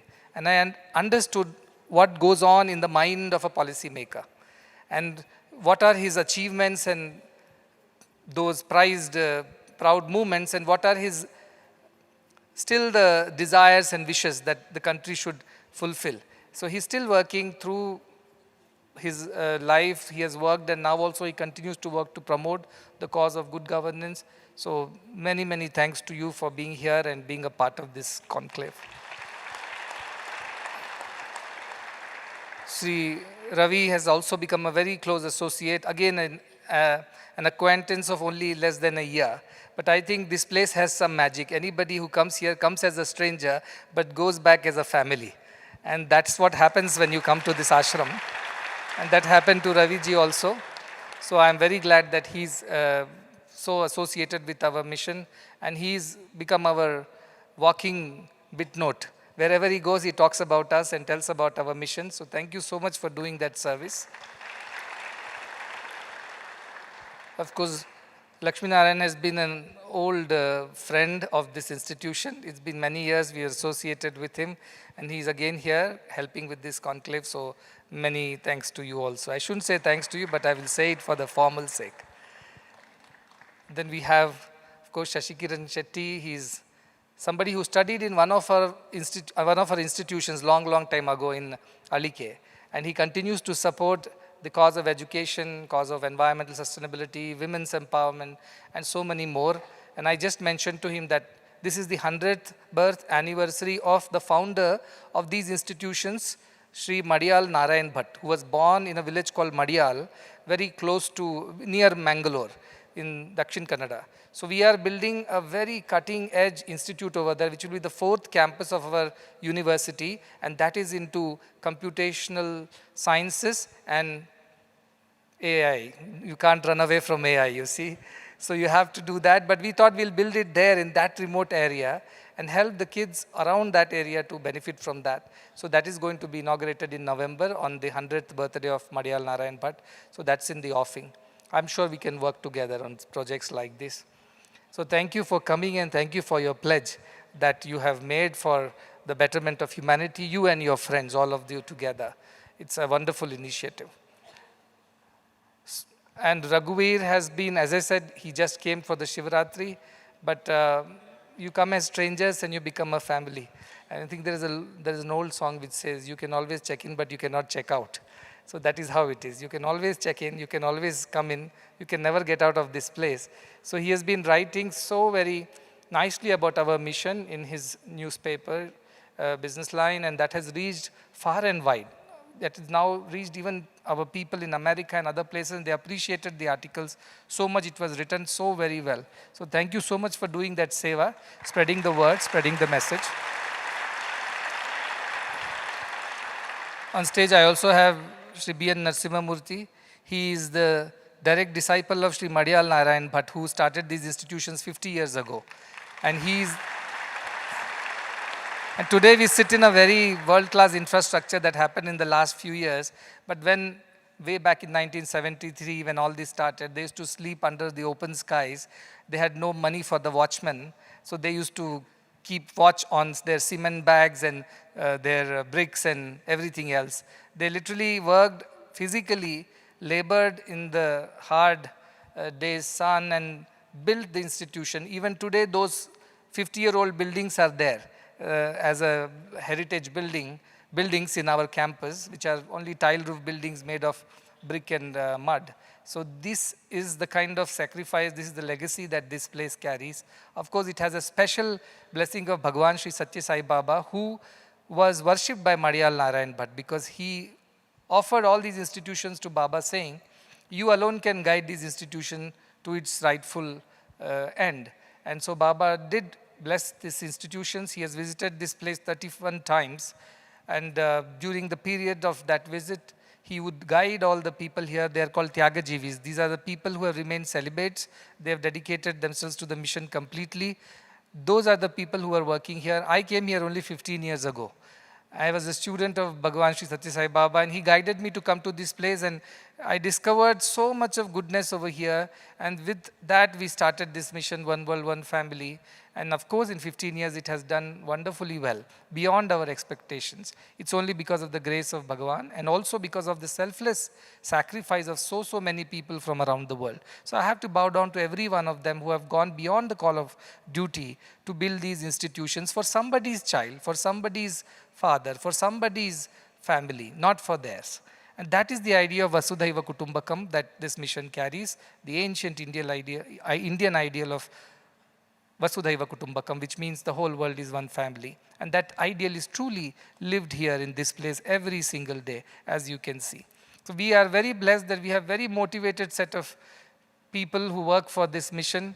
Right from the gatekeeper to the chairman, you meet anybody, you will find the same enthusiasm, same motivation, same sincerity. And I am so sure of it because I've heard this from so many people who have come here. And they all believe that they're truly serving the divine when they serve everyone. So that is the mission all about in summary. Today's conclave is very significant. This is the second edition. The first one was in December. And this is very significant because some of the things happened after the first edition. And that is what makes me very happy. The first thing that happened after the first edition is that the policy for 10% of corporate social responsibility funds to be routed through social stock exchange was finalized, was frozen and was delivered. I think that is something that was a conversation that was happening for a long time, and I do not know whether I can mention, but I have to mention two of the most important people who helped us. I think Mr. Injeti Srinivas, who was here in November, and also Shri Ashish Chauhan of NSC. They did help us. They did think about these things, and a lot of work I'm sure has happened all the way up and down from the finance ministry to all, but this was a conversation that began a year ago when we had gone to list ourselves on the social stock exchange in NSC. Prashanti Balamandira Trust listed its IPO for emergency care, and it was the biggest IPO on the social stock exchange for 18 crores. That was a successful listing, thanks to the efforts of the NSC and all the people who helped us make the IPO a success. But that's where we found there are so many other things that can be done to make this a much better and more successful platform. And that is when a lot of discussions have happened. I believe now the individual donation or whatever, the contribution amounts have been reduced from 50,000 to just 1,000 rupees. So it's everybody, the retail participation is possible. This was something that I was asking for when we had listed. The other thing I'd asked was why CSR cannot invest through social stock exchange. And they said they were discussing 5% or so, but now almost 10%. That's a very good move, which means so many companies will be spared unnecessary paperwork and compliance work. They can straight away go to the SSC, find the IPO that they like, find the coupon bond that they like, and then they go ahead and invest. And that saves everyone a lot of efforts. Us for multiple compliances, and the companies also to find the right kind of partners. As it was mentioned that a lot of funding remains unspent because of the want of right kind of CSR partners, the implementing partners. And that is where I think this change is very welcome. And I want to congratulate everybody who has been behind the scenes, who have worked for this change of bringing corporate social responsibility onto SSC. The next task, I'm not done, so I've been asking why NRIs cannot invest through SSC. And the first thing I was told was a big no, that all comes under foreign regulations and currency and all that. So it will take time. But then I said they can invest in stock markets now. They should be able to invest because, believe you me, this institution has grown because of NRI money only. If I can put it that way, very bluntly, most of the financing, I would say 70% of it, till recent times was because of the NRIs who are sitting in various countries. They're doing well and they feel for this land, they feel for the people of this land, and they feel that they have a responsibility to do something. They are the ones who really funded and financed this mission for a long, long time. And that is why it has grown so big. But recent times, things have changed. As you see, CSR came into picture in the last 5-6 years. I think COVID was the watershed movement. After that, the CSR movement in India picked up very strongly because every corporate came out to do something for the nation, something for the people. And COVID changed that mindset of resistance to cooperation, collaboration. And that is how I think CSR really progressed. And we have benefited a lot. As you see, I want to thank every single company that was represented on the stage for supporting us. And There are 150 plus more companies which are not here, but they are all supporting us in small and big ways. To all of us, our gratitude goes out on this special occasion. I'm sure there is a long way to go. As they say, woods are lovely, dark and deep, but I have promises to keep and miles to go before we sleep. 2047 is just a milestone. It is not the end of the road. This is just a beginning of what India's potential is. And the wonderful vision given by the Honorable Prime Minister that India can be a developed nation. It can be a Viksit Bharat. And that can happen in our lifetime. I'm sure, Mr. Damodaran, you should be around to see that happen in a few years. But I'm very sure with the kind of the next generation, their entrepreneurial energy and the right kind of policy, the ecosystem, all this is possible. India alone can do it because India has been the most ancient entrepreneurial civilization. We discovered, we invented, we went out across the seas to do trade. We were those business people, and definitely it is possible. The only wish and prayer is we don't want to count our success in averages, because averages are not true representation of our growth.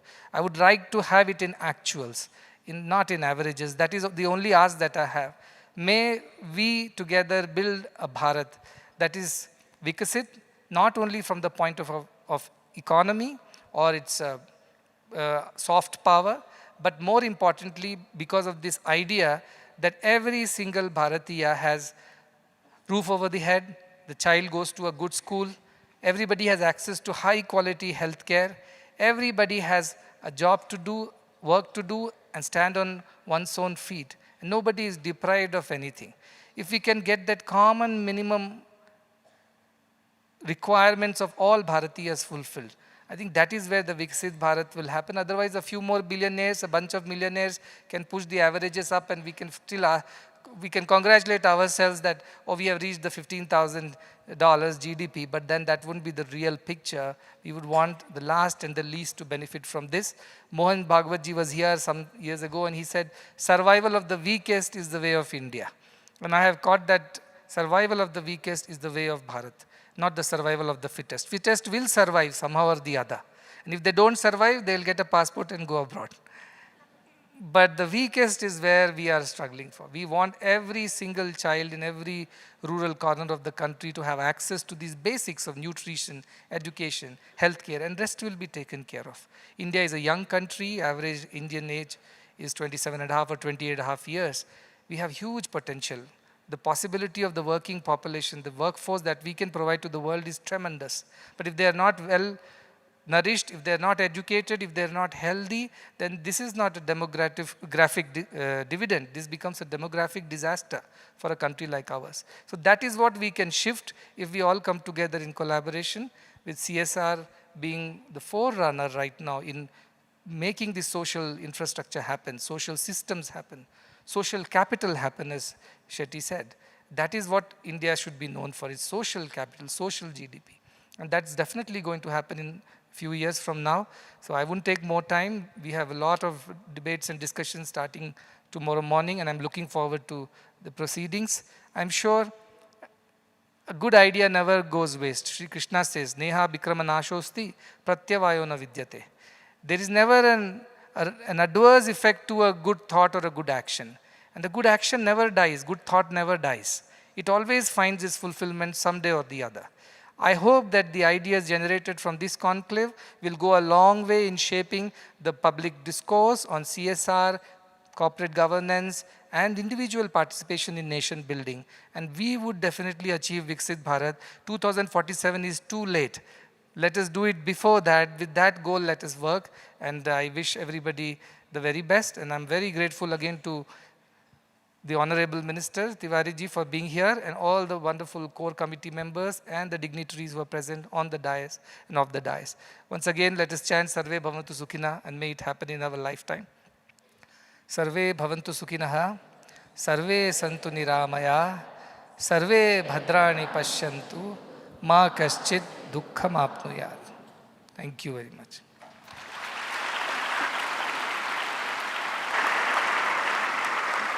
Offering our gratitude to Sadhguru, we conclude this award ceremony for the second edition of the CSR Conclave 2026, Reforming CSR for Viksit Bharat. We wish all delegates a meaningful and productive conclave. Thank you very much. Have a good evening.